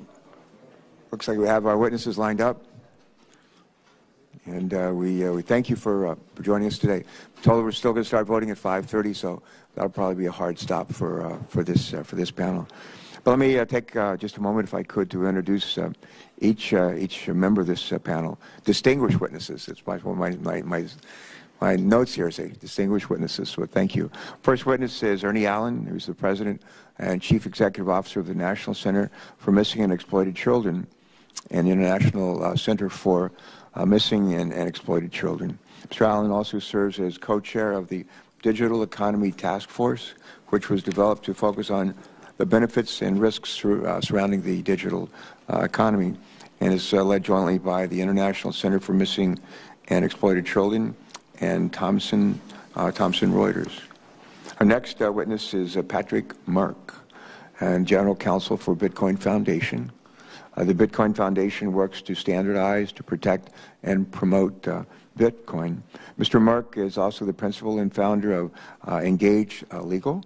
His expertise extends across the legal and regulatory issues governing the use of Bitcoin, virtual economies, and alternative payment systems. Previously, Mr. Mark worked in a business and legal affairs at the tech company Big Door, as an attorney at a DC-based law firm, and also as an international investigative journalist.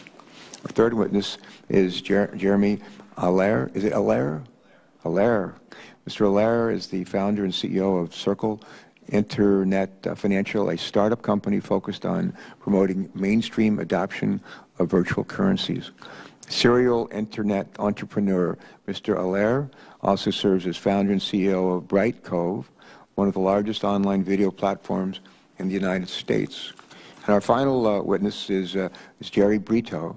Mr. Brito is a senior research fellow at the Mercatus Center at the George Mason University and director of the Technology Policy Program. Mr. Brito also serves as an adjunct professor of law at George Mason University. His research focuses on technology and internet policy, copyright, and on the regulatory process. Good afternoon, and our welcome to each of you. Your entire testimonies will be made part of the record, and as I said to the first group, you're welcome to summarize if you'd like, and try to keep your comments about 7 minutes. If you go way beyond that, I'll have to rein you in. Otherwise, we'll be just fine. Mr. Allen, why don't you lead us off? Thank you. Thank you, Chairman Carper. As you mentioned, we have launched a digital economy task force with Thomson Reuters, the global media and information company. That was created as a result of a conference we brought together in June with private sector leaders and government officials to look at this larger problem. The task force that is working on this issue today includes the Bitcoin Foundation, the Tor Project, the Gates Foundation, the Brookings Institution, the Cato Institute, Vital Voices, law enforcement leaders from around the world, and many others. Our goal is to bring people together and work toward reasonable, balanced, effective solutions that protect the promise of the digital economy while addressing its misuse. And our task force will issue its final report in February. Let me begin by saying we are enthusiastic about the potential of virtual currencies and the digital economy for social good, particularly in helping to bring about financial inclusion for the 2.5 billion adults on the planet today without access to banks, credit cards, and the mainstream financial system. However, as you've pointed out today, there are risks. Our primary concern is the migration of child pornography, child sexual exploitation, trafficking, and other criminal enterprises to this new economy. And we believe it's happening for 3 primary reasons. The first is anonymity. The second is that this is an economy that belongs to no nation and is overseen by no central bank. And thirdly, we believe that most countries have not yet begun to apply existing law and regulations to virtual currencies at the exchange level, the point at which virtual currencies are traded for dollars, euros, pounds, or yen. Over the past year, I have consulted with law enforcement experts and financial experts around the world about this issue, and they advise as it relates to our core concern, which is the exploitation of children, that child pornography is currently being created and disseminated using anonymizing technologies and using virtual currencies for payment. They hasten to add that it is at a lower threshold of volume than drugs and other criminal goods. However, they call the use of these technologies for child pornography significant because they principally involve the actual producers of the content, who are producing content using anonymizing technology and using virtual currencies for payment. In August, the Irish owner of Freedom Hosting, which the FBI had called the largest facilitator of child pornography on the planet, was arrested. Freedom Hosting maintains servers for a number of the so-called deep web child pornography sites, Lolita City, Pedo Empire, The Love Zone, and others, all of which accepted digital currencies for payment. To shut down Freedom Hosting, law enforcement exploited a vulnerability in the site to penetrate its anonymity and expose the IP addresses of the users.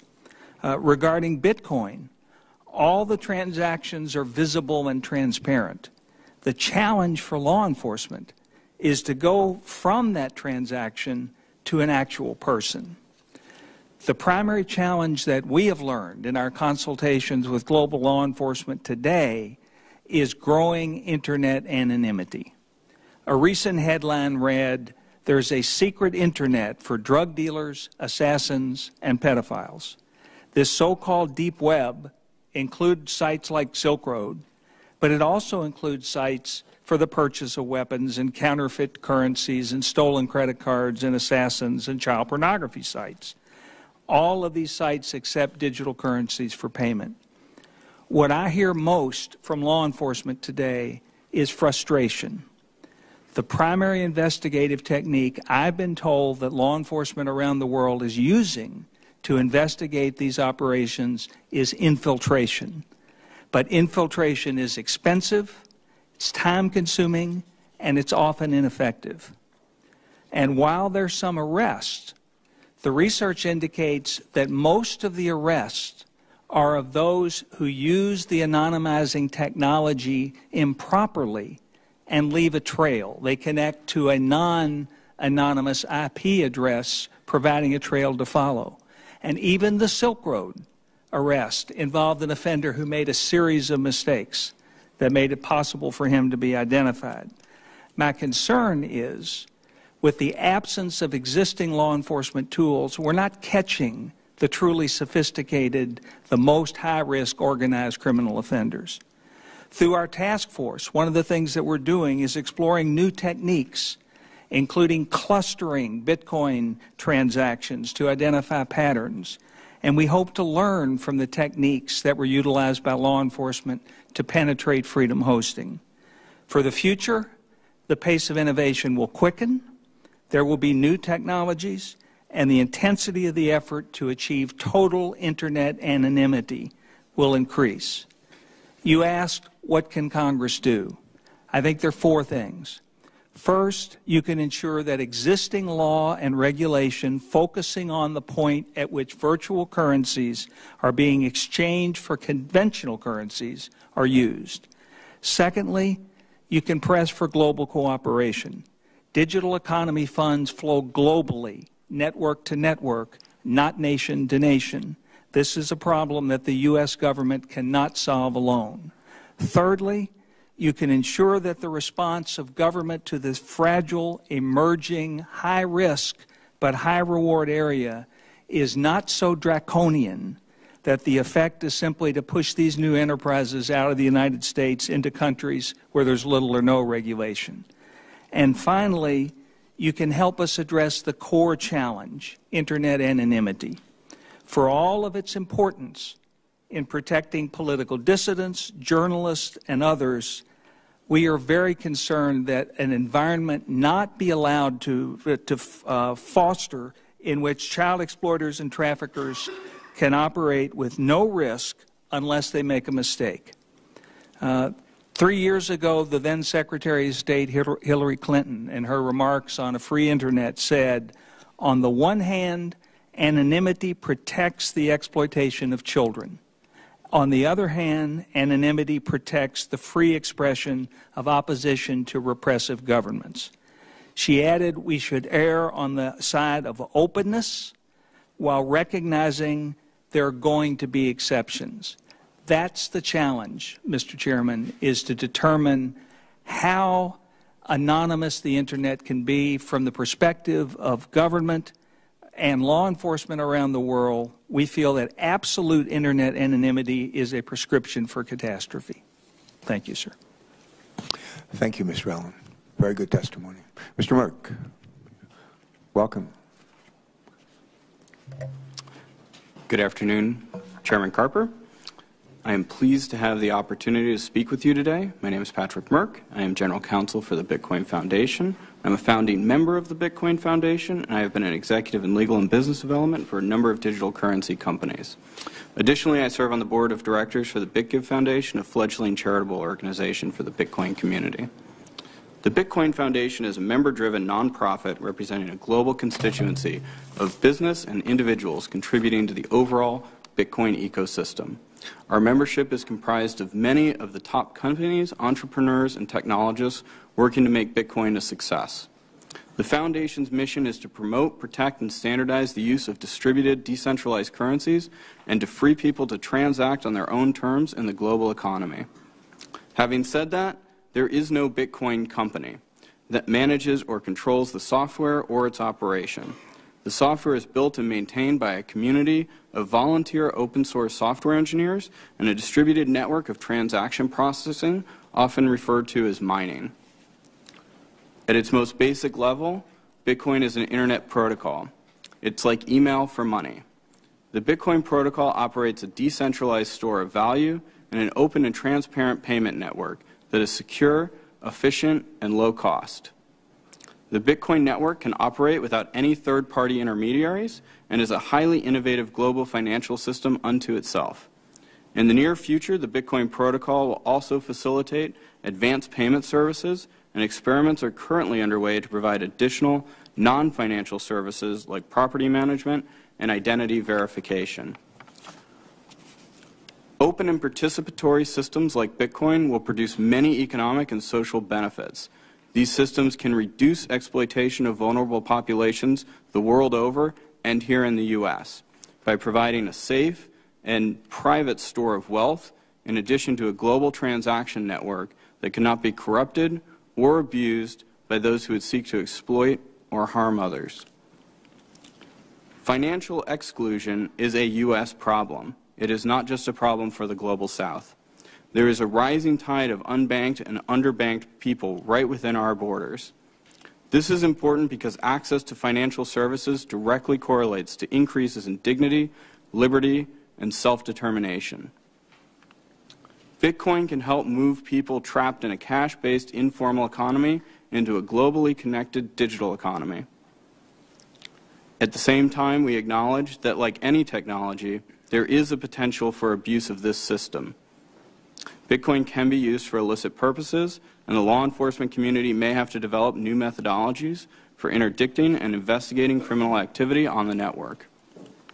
This does not mean that it will be any harder to prevent the misuse of the Bitcoin network than existing financial systems. As we heard in earlier testimony, in Bitcoin's short history, law enforcement and regulatory agencies have had a string of notable successes already. Rather than belabor the overwrought headlines about misuse of Bitcoin and the digital economy, we should be congratulating the law enforcement community on their hard work and skill in adapting investigative techniques to an increasingly digital and openly networked world. Keeping the Bitcoin network safe is all of our responsibility, and industry-led efforts are underway to help prevent abuse. Like you, Mr. Chairman, we are looking beyond the Silk Road. When the alleged operator of that black market website was arrested, the markets expressed relief and optimism with a long and sustained rally in the price of Bitcoin. Decentralized currencies like Bitcoin have a different risk profile from centralized currency systems. Central control of the transaction ledger allows bad actors to shroud their activities. Decentralized systems with open ledgers are inherently transparent and may prove too difficult for use in any large-scale and sustained illicit activity. As we address law enforcement concerns, we must bear in mind that because of this open and transparent architecture, we need to consider the privacy of law-abiding individuals. As it turns out, the blockchain, which is Bitcoin's public ledger system, may be so revealing that the larger problem with Bitcoin is not anonymity for criminals, but the difficulty law-abiding people have maintaining their own privacy. Bitcoin is not some magical cloaking device that simply allows criminals free rein, nor does Bitcoin pose a unique or unsolvable threat to the law enforcement and regulatory community. The use of Bitcoin is not unregulated. In fact, Bitcoin service providers operate in heavily regulated business environments with deeply entrenched competitors. For these potential competitors, be they banks, payment networks, financial service companies, Bitcoin also represents an opportunity for them to start innovating again. These institutions already have a deep understanding of the controls and risk management necessary to safely handle Bitcoin transactions and secure consumer Bitcoin accounts. Instead, what we've seen is a chilling effect through the banking industry as Bitcoin companies try and gain bank accounts. The United States has a strong interest in maintaining its place as a global leader in developing cutting-edge technology and spreading individual freedom and liberty around the world. The digital economy is poised to be a driver of significant job creation and economic growth. Fostering the development of legitimate Bitcoin business in the U.S. also is the best preventive measure we can take to keep good actors in the system. Applying consistent rules and regulations that encourage technological experimentation is critical to a vibrant entrepreneurial community. This committee's work is undeniably helpful in charting a safe and sane regulatory environment for the digital economy in general and Bitcoin specifically. As one entrepreneur and member of the Bitcoin Foundation put it succinctly, if you give us clear rules, we will follow them and we will build jobs. Development of clear rules appears to be happening faster at the federal level than at the state level. Having said that, we are encouraged by early signs of leadership from states like California and Georgia. We believe a healthy and respectful dialogue between key stakeholders will help ensure that the substantial benefits of the digital economy are met while mitigating many of the risks.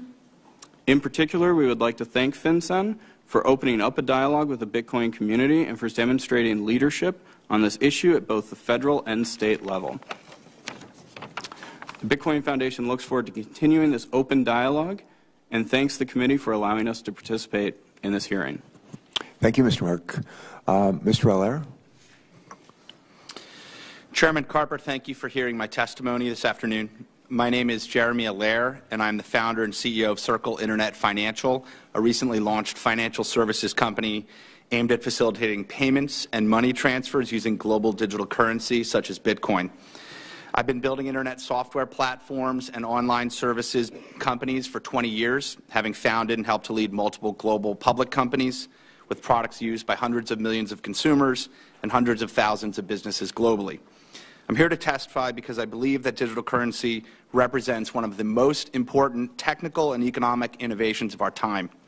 Specifically, digital currency introduces advancements in electronic payments and money transfers, potentially materially lowering costs for businesses around the world, decreasing fraud risk for consumers and merchants, increasing consumer privacy, and expanding the market for consumer financial products on a worldwide basis. As this technology moves from early adopters into mainstream acceptance, it is critical that federal and state governments understand how Bitcoin fits into existing regulatory guidelines and how to apply them to digital currency. These should uphold consumer protections associated with fraud and privacy risks, ensure that criminals and bad actors find it increasingly difficult to utilize these platforms, and provide income tax clarity to consumers and businesses that conduct business using digital currency. It's very clear that over the past 20 years, the Internet has been at the center of global economic innovation. Open platforms have transformed communications, media, software, education, commerce, and retail. But for a variety of reasons, the technology and business models around finance has been insulated from similar transformations. This same open platform approach in digital currency, specifically Bitcoin, presents an opportunity for the same level of innovation and advancement in forms of currency, trade, and payments that we've seen brought to bear on other industries.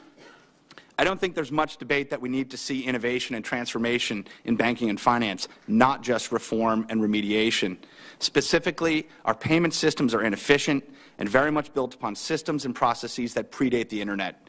The result is higher costs for consumers, lower margins for business, and less efficient economic interaction. And in many cases, our financial systems have excluded enormous bases of consumers who remain unbanked or underbanked.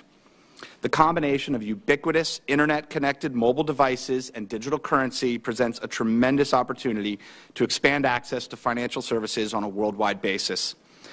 Payments and money transfers are still operating in the pre-Internet era. Today, we can communicate to almost anyone in the world, including in video format, at no cost. We have instant access to an enormous amount of the world's knowledge, also effectively at no cost.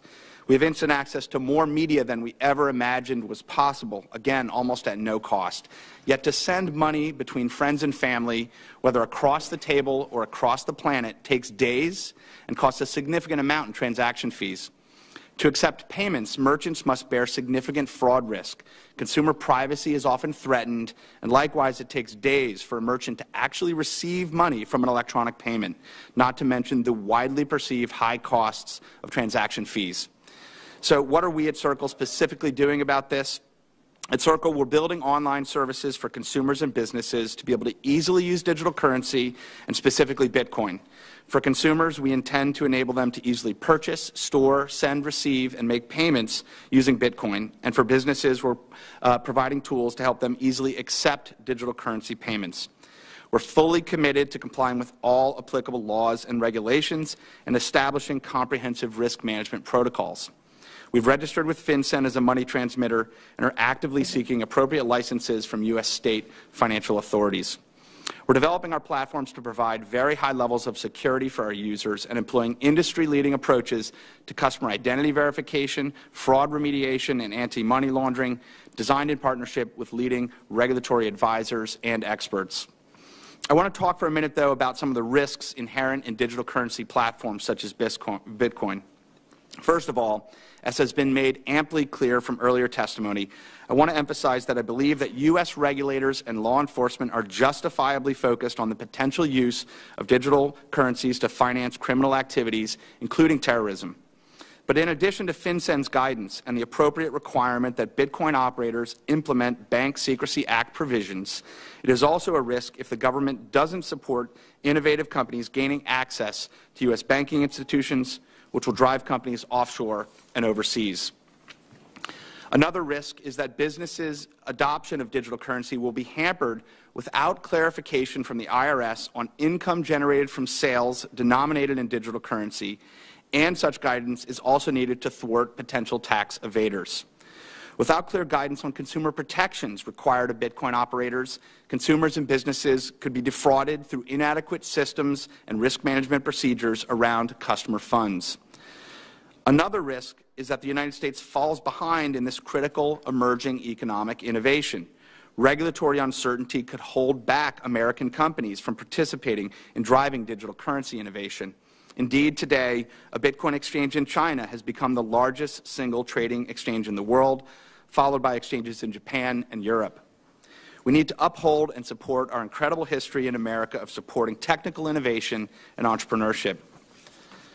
In terms of U.S. regulation, it appears to me that federal and state regulators seem to have ample statutory authority to adopt regulations and take enforcement actions as necessary to protect consumers and ensure responsible conduct in the world of Bitcoin commerce, and that enforcement actions to date have been constructive.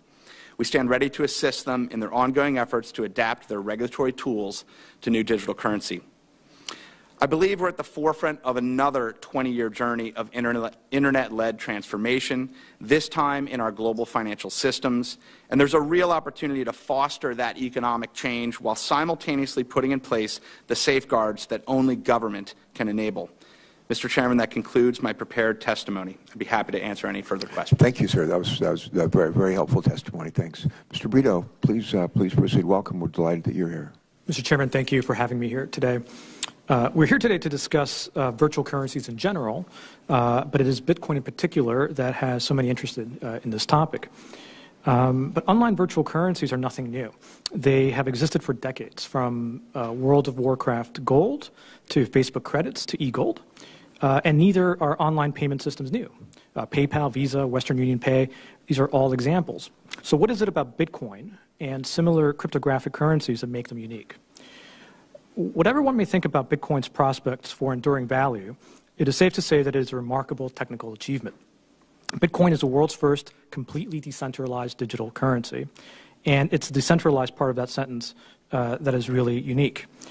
Prior to Bitcoin's invention in 2009, online currencies or payment systems had to be managed by a central authority, whether it was Facebook issuing Facebook credits or PayPal ensuring that transactions between its customers were reconciled. However, by solving a long-standing conundrum in computer science known as the double spending problem, Bitcoin, for the first time, makes possible transactions online that are person-to-person without the need for an intermediary between them, just like cash. This technical breakthrough presents potential benefits for consumers and the economy, as well as challenges to law enforcement. For example, because there is no central authority in Bitcoin transactions, there are little to no fees associated with those transactions, which especially benefits small businesses and price-sensitive consumers. And because Bitcoin is not a proprietary platform run by a single company, but instead it's an open network, entrepreneurs need no permission to experiment or to innovate new products and services. On the flip side, law enforcement has long relied on financial intermediaries to help them detect, prevent, and investigate illegal transactions. Because Bitcoin's transactions can have no intermediaries, and because Bitcoin transactions are not necessarily tied to identities, it is not surprising that we have seen Bitcoin employed in criminal transactions. In particular, Bitcoin has been used for the sale of drugs and in malware that holds one's data hostage. It's also not difficult to imagine how the technology could be employed in money laundering. Emerging technologies often present both great potential benefits as well as real risks. For example, 3D printing can be used to cheaply make prostheses and life-saving medical devices, but also undetectable firearms. Domestic commercial drones have the potential to revolutionize agriculture and shipping, but could also be used for stalking. The challenge for policymakers is to address the risks posed by emerging technologies while doing no harm to the innovative potential of that technology. In many cases where emerging technologies pose risks, there are already laws and regulations of general applicability that address many of those risks without the need for new laws targeted at the specific technology. This is the case with Bitcoin. While Bitcoin transactions do not require intermediaries, one must still acquire Bitcoins by exchanging dollars, and merchants that accept Bitcoins will very often use Bitcoin payment processors. Indeed, there's a fast-growing ecosystem of startup exchanges, payment processors, and wallet and escrow services that make up Bitcoin's burgeoning infrastructure. Each of these are already subject to regulation as money transmitters, including state licensing and FinCEN registration, as well as Know Your Customer and Suspicious Activity Report requirements. More to the point, serious criminals looking to hide their tracks are more likely to choose a centralized virtual currency run by an intermediary willing to lie to regulators for a fee, rather than a decentralized currency like Bitcoin that, as a technical matter, must make a record of every transaction, even if pseudonymously. While the online black market Silk Road, which used Bitcoins, is estimated to have generated less than $200 million in drug sales, the centralized digital currency Liberty Reserve is believed to have laundered more than $6 billion related to credit card fraud, identity theft, computer hacking, and child pornography. The reason Liberty Reserve, and not Bitcoin, was the payment system of choice for criminals online is that it was designed and managed by its creators to avoid Know Your Customer and reporting rules and to evade subpoena. As a result, the path forward that can best confront risks while ensuring that we can reap Bitcoin's beneficial potential is to allow the Bitcoin network and its surrounding infrastructure to develop by making sure that entrepreneurial innovators can easily comply with existing regulation. The alternative, promulgating special regulations for virtual currencies or otherwise making it more costly to operate legitimately in this space, could have two unintended consequences. First, it might mean ceding the network to exclusively illegal use and foregoing any visibility that law enforcement could otherwise gain into the activities of compliant firms. And second, the United States could lose its head start in what may be the next breakthrough industry if it establishes a regulatory regime that hampers Bitcoin, while other countries, like China and Canada and Germany, look for ways to develop workable regulatory frameworks for Bitcoin. Finally, as regulatory and law enforcement agencies seek to apply existing laws to Bitcoin, they will face the challenge that Bitcoin is not a company with an easily identifiable executive, but instead it's an open source project and a community. The Bitcoin Foundation is central to that community, but it does not encompass the whole community. So as new guidelines and procedures are developed, policymakers should make sure to engage the community and solicit comments from the public to ensure that they benefit from a wide range of perspectives. Thank you for your time, and I look forward to your questions. Well, thanks very much for joining us today and for that testimony. If you were here during the testimony of the first panel, you heard me indicate that one of the things I like to do in when we're addressing an issue like this, around which there's not a great deal of consensus, is to use these hearings as an opportunity to see if we can develop some. And I thought we made a little progress with the first panel, and I'm hopeful that we can do that, replicate that with the second panel of witnesses. Toward that goal, let me just ask you to reflect on what you've heard from your colleagues on this panel, and just tell me and the staff members that are here, whoever's watching on television here in the Capitol or outside the Capitol, where do you see the agreement among the four of you? The perspectives you shared with us, the opinions that you shared with us, where do you think there's general agreement? Second question, where do you think there's not agreement? And how do we go about reconciling that lack of agreement if we can? Mr. Allen, you want to go first? Senator Carper, I think there is broad-based agreement about the potential of a digital economy and virtual currencies. I think there is absolute agreement that there is enormous potential for social good and that this is an emerging technology that needs to be protected. I also think there is clear agreement that we can't just ignore the misuse and that the misuse of a digital economy and virtual currencies jeopardizes the viability of virtual currencies, in the longer run. So I don't think there is disagreement at all on those points. As it relates to areas, I also don't think there's a disagreement on the need for basic regulation using the existing tools. The application of AML, the application of money transmitter laws at the exchange level, know your customer, those kinds of provisions. I think maybe the greatest challenge, the greatest area that we have to grapple with is how do we enforce the enforcement techniques to deal with the misuse while preserving the potential long term, and the fact that this truly is a global phenomenon. This is something that the FinCEN guidance on this was just issued in March of this year. The FATF guidance that Director Shasky talked about, the Financial Action Task Force, their guidance on this issue was just issued this summer, I think in July. So my sense is that most of the world is not applying money transmitter laws, is not applying anti-money laundering principles. So I think the question of how we get from here to there regarding an area that there's not great knowledge and understanding about is really the issue that the four of us would have to grapple with. Thank you. Same question, Mr. Merck, if you would, please. Where do you see consensus agreement? Where do you see a lack of that, and how do we go about reconciling that lack of agreement or consensus? I'll take the second part first. I don't know that I heard a lot of disagreement or anything that we would generally disagree with from this panel, or even really from the first panel. I was heartened by that. I think that Ernie is correct, that as we move forward, I think that an open dialogue is good, so that as those disagreements do crop up, and they likely will, we can address them quickly and in a safe and sane way. As to where we have agreement, I think what I heard from the other panelists is there's a real need to create on-ramps into the traditional financial system, that by creating those on-ramps, especially here in the U.S., you help to protect the system from abuse.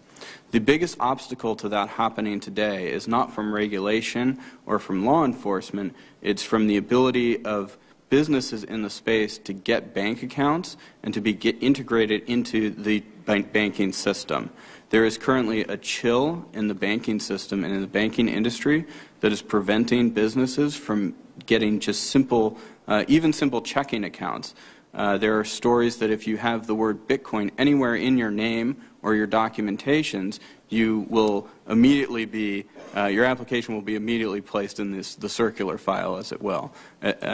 So I think there's a need to create some leadership within the banking industry to make sure that these companies are onboarded into the traditional system where some of the protections are in place already and the illicit activity can be detected and rooted out.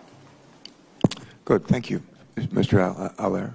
I'd like to echo some of the other panelists' comments. Clearly, there's consensus here around the innovation that we see, the potential for financial inclusion.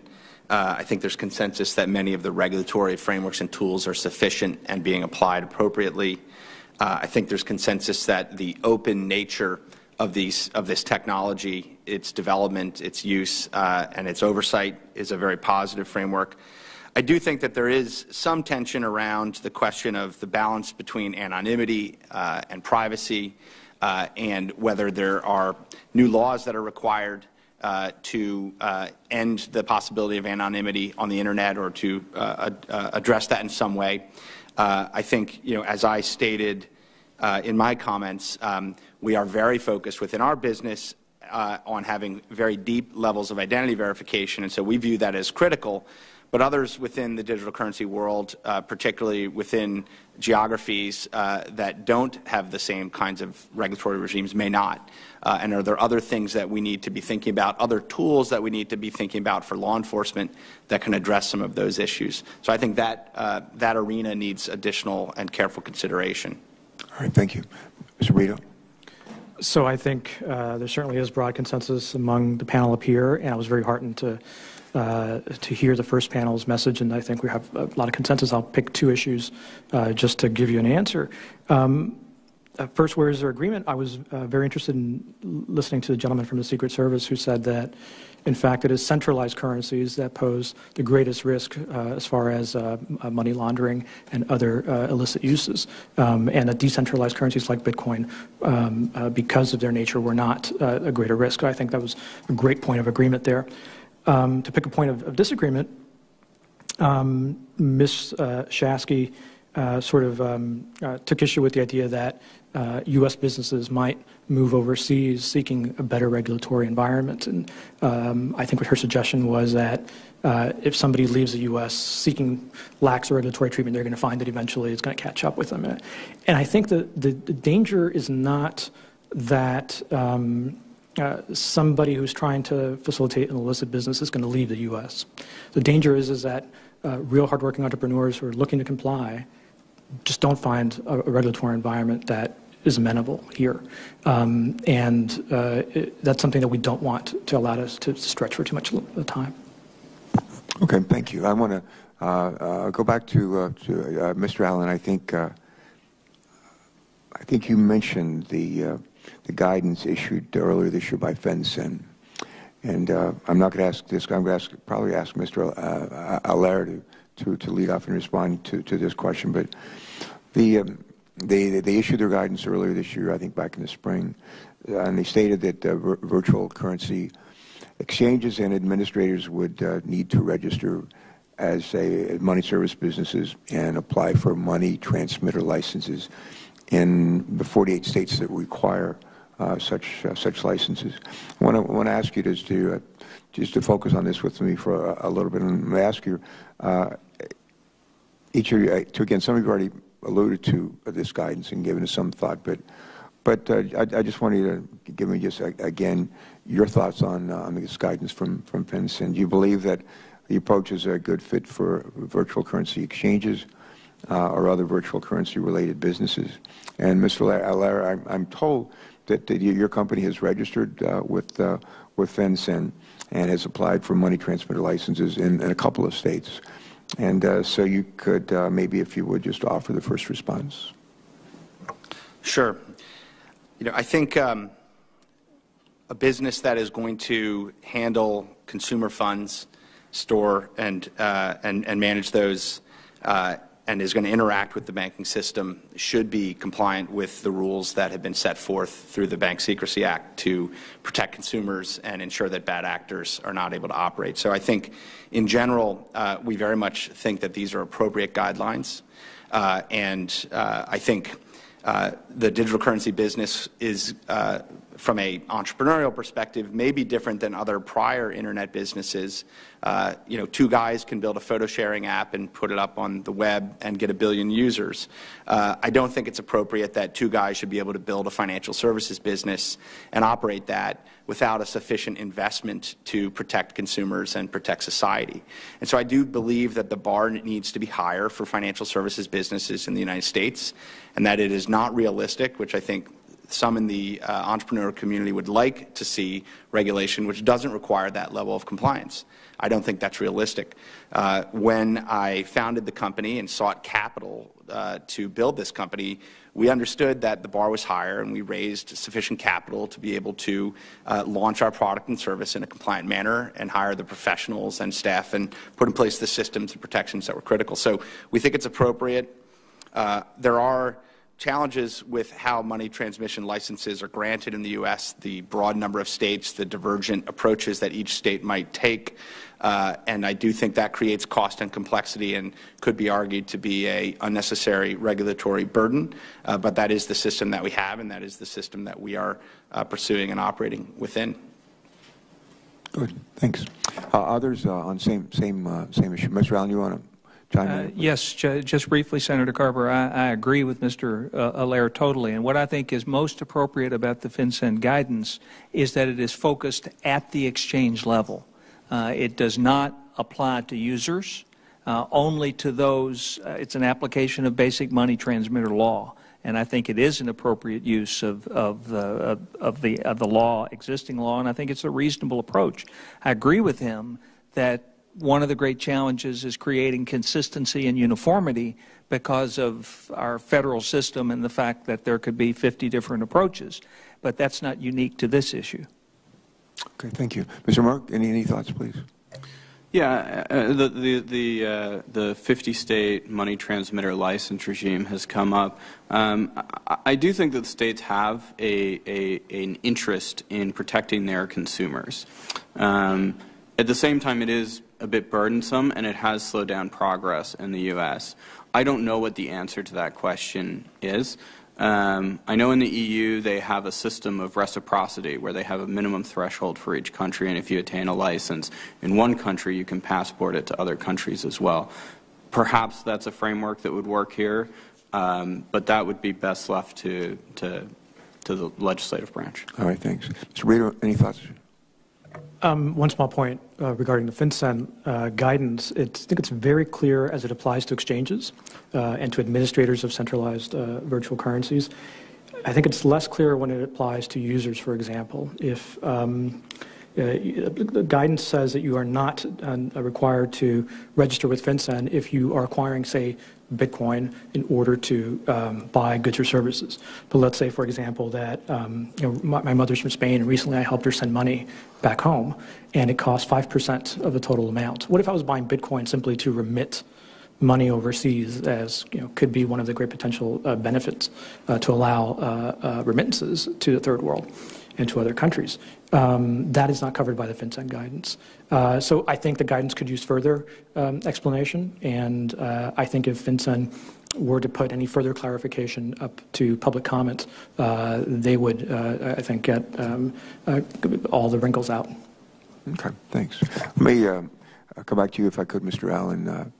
I understand that your organization, International Center for Missing and Exploited Children, was one of the forerunners in bringing together private and public stakeholders to talk about virtual currencies. If you would, first, a couple of questions, but first, who was involved in your working group and why did you form it? Mr. Chairman, we formed it because several years ago we had a very positive experience in bringing together financial industry leaders around the fact that the mainstream financial system, the mainstream payment system, credit cards, were being used for the purchase and distribution of child pornography. I called the chairman of a major credit card company and said, "How is this possible?" And he said, "We don't know what these transactions are for. If you can find for us, show for us where the merchant bank is, where the account resides, this is an illegal use of the payment system, we can stop the payments, we can shut down the accounts." So we brought together coalitions in North America, Europe, and Asia, and had enormous positive impact. There was a dramatic decline. But as I began to talk to law enforcement and other leaders around the world, what we determined was that we didn't end it, we just moved it.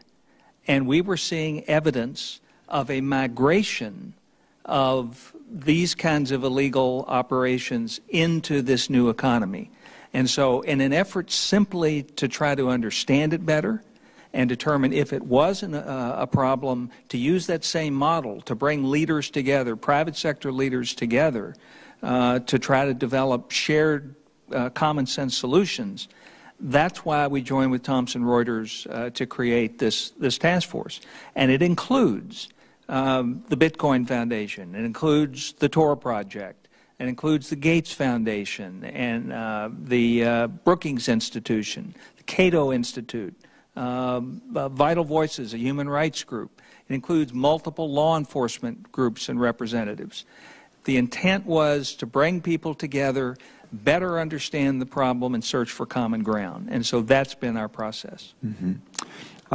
Let me just follow it up. And you've partly answered this question, but I want to ask it anyway. But just share with us a bit further what you've been able to learn from the dialogue that you facilitated, especially as it pertains to the exploitation of children around the world. I think we've really learned a lot in a short time. One of the challenges is most of the evidence is anecdotal because relatively few cases are actually being made.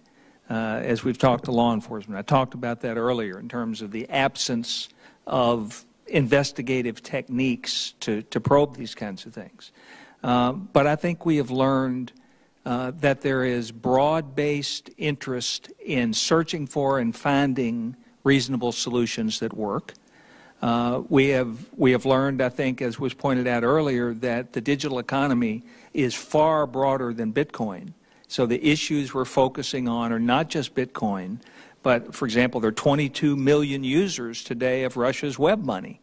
We have talked about Liberty Reserve and the case that was made there, $6 billion in illegal money laundering. So I think we're discovering it's a complex issue, but I think it's one that is addressable.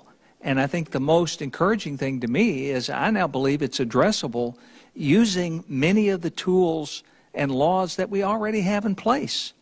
That one of the biggest challenges for policymakers is simply to increase the level of awareness so that countries around the world will begin to use the tools they already have.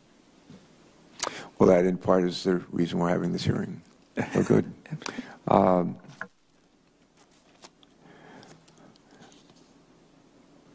was talking with a fellow who goes to the same church as we do back in Delaware the other day. He's in the auto business, sells a lot of cars. He has dealerships, sell a lot of cars in our state. And he was talking about the work of the Consumer Finance Protection Bureau, established a couple of years ago, hopefully to look out for the interest of consumers throughout this country in a lot of different ways. But I want to focus just a little bit on consumers, if we could. And I've been told that virtual currencies pose a number of questions as to their use by consumers. And I have maybe two questions, but the first is, Maybe we should go down the panel or go up the panel. Mr. Brito, we'll start with you. And if you will, just give us some of your thoughts on whether virtual currencies have sufficient protections built in to them for consumers. And do virtual currencies raise any additional new issues for consumer protection? For example, do we need to do anything to better protect consumers from fraud or to protect consumer privacy as a result of these virtual currencies? So I think that this is a very nascent industry and is still trying to find its way. As a result, that means that the folks who are at this point participating in this economy really have to try hard to participate in it. So these are not your average consumers just yet jumping in to this space. So at this point, I think it gives regulators some time to learn more about the technology and learn more about what the industry players are doing to address these concerns and whether the existing consumer protection laws are enough. As far as opportunities, what's interesting about especially decentralized digital currencies is that they provide a new choice for consumers. Today, if you want to use electronic payments, you're probably going to be using a credit card or something like PayPal, and that comes with fees, sometimes high fees, and those fees are important because they provide things like insurance. If you have your identity stolen, or if something that you received is not what you ordered, you can always have that charge reversed. Decentralized digital currencies are like cash in that there's nothing to reverse, but that also means that there are very little fees. So this now presents a new choice for consumers. They can choose insured but more expensive, or not insured but less expensive. That's a new choice for consumers that wasn't there before. Okay, thank you. Ms. Allaire? I think there's many issues around consumer adoption of digital currency. I'll touch on a couple of them. We emphasize that Bitcoin as a digital currency offers great potential to lower the fraud risk that both consumers and merchants face on a day-to-day basis when we conduct payments. When we go into a restaurant and give our credit card out, or when we enter that information online, we're effectively giving out the keys to our bank account to every counterparty that we interact with. And so it should not be a surprise that we've seen dramatic growth in the amount of identity theft, and specifically financial information, private financial information being stolen and sold on black markets and used for nefarious reasons. Protocols like Bitcoin reduce that risk because the keys to your bank account, the keys to your money, are never transmitted. And that's one of the brilliant aspects of the design of the system. And so there's real potential to lower occurrences of financial fraud in consumer transactions and increase consumer privacy as a result. So I think those are really key benefits. But there are risks, clearly, for consumers. I think one risk, and this is one that we take very seriously as we look at this, is increasingly, because of ease of use, consumers that want to take advantage of things like Bitcoin are using online services that essentially host their Bitcoin on servers or on the Internet. And because Bitcoin itself, the mechanism by which funds can be used is based on keys that we then in turn would store, there's a real risk around the security of funds. And we've seen occurrences just in the past weeks of startups who did not have appropriate levels of security around those funds, where those funds were effectively stolen. And so I think there's really critical requirements around the safeguarding of funds, the custodianship of these keys, and best practices and methods to employ that. I think industry is driving forward on that, but I think that's a key issue that the CFPB may take a look at. I think there's the flip side, which is this question of what I would call merchant fraud, which is the chargeback scenario. You didn't get the product, you got the wrong product, someone had inappropriately used your account. I think that there are methods for addressing that within the technology of Bitcoin today and within improvements that are coming in upcoming versions of Bitcoin, mechanisms to create refunds to consumers, mechanisms to provide greater transparency around what you're paying for, and there are mechanisms even that are not well understood, I think generally, but which will become available, where funds can be held in escrow until a product has been delivered to a consumer. So there are ways to address some of that merchant fraud risk as well, and I think you're going to see industry participants pushing forward on that in the coming months and years. Okay, thanks. Mr. Merck, any thoughts? Yeah, thanks for the question. There are consumer protection issues in the Bitcoin space, and I'll reserve my comments strictly to Bitcoin and decentralized currencies. When you look at Bitcoin especially, we haven't even released version 0.9 yet, so we're not on version 1.0. It's very much still an experimental currency, and it should be considered a high-risk environment for consumers and investors at the moment. That's changing over time as businesses like Mr. Allaire's and others are coming into the space and building the service layers on top of the Bitcoin protocol to make it safer for consumers to move in. Those service layers are both technological. Bitcoin has been referred to as programmable money, so you can build in layers of escrow and dispute mediation and things like that right into your payment structure, which is a very interesting concept.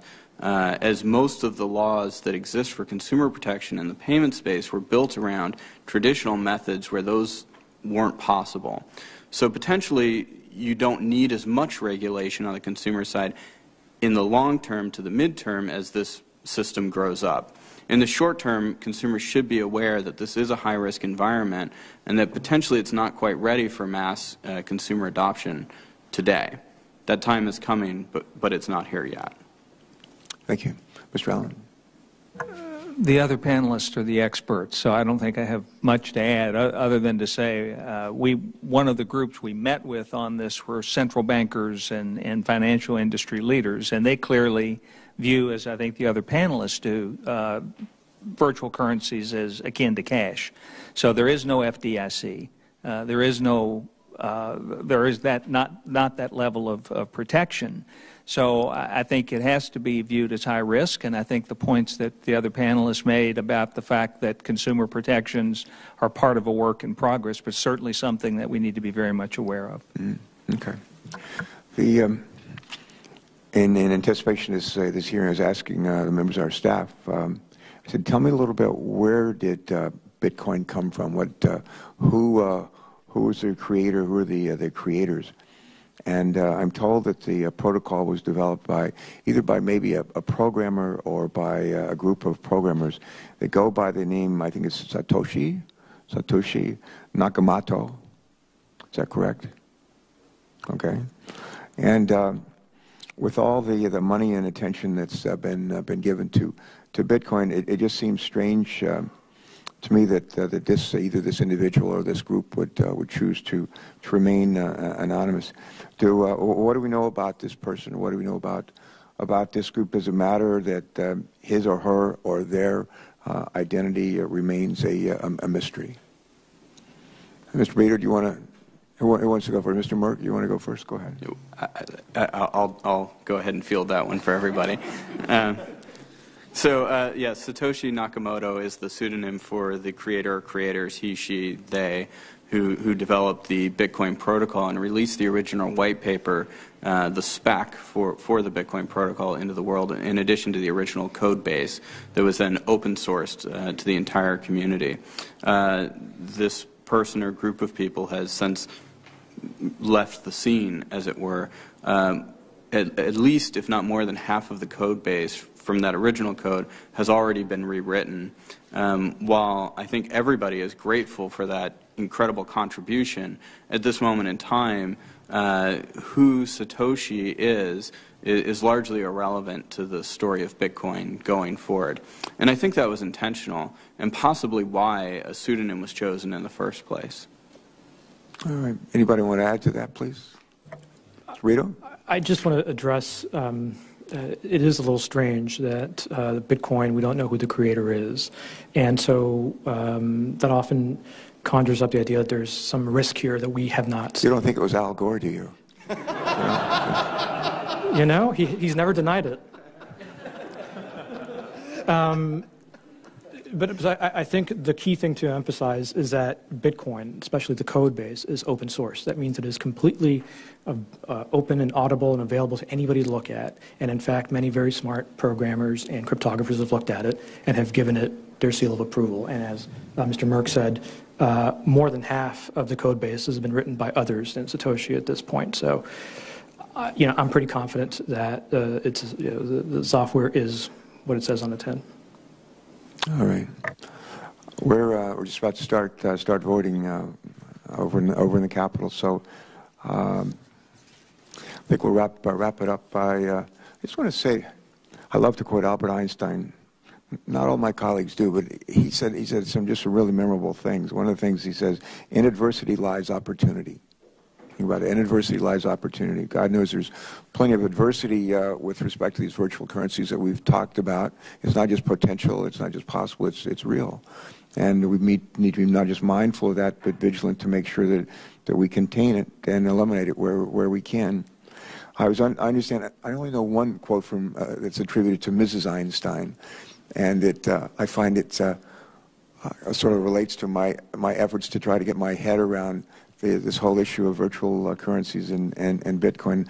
Mrs. Einstein, who probably was quite brilliant in her own right, and was once asked if she understood her husband's theory of relativity, and she allegedly responded, "I understand the words, but not the sentences." Think about that. I understand the words, but not the sentences. When I first started trying to understand what this was all about, I sort of felt like Mrs. Einstein and said, I understand the words, but not the sentences.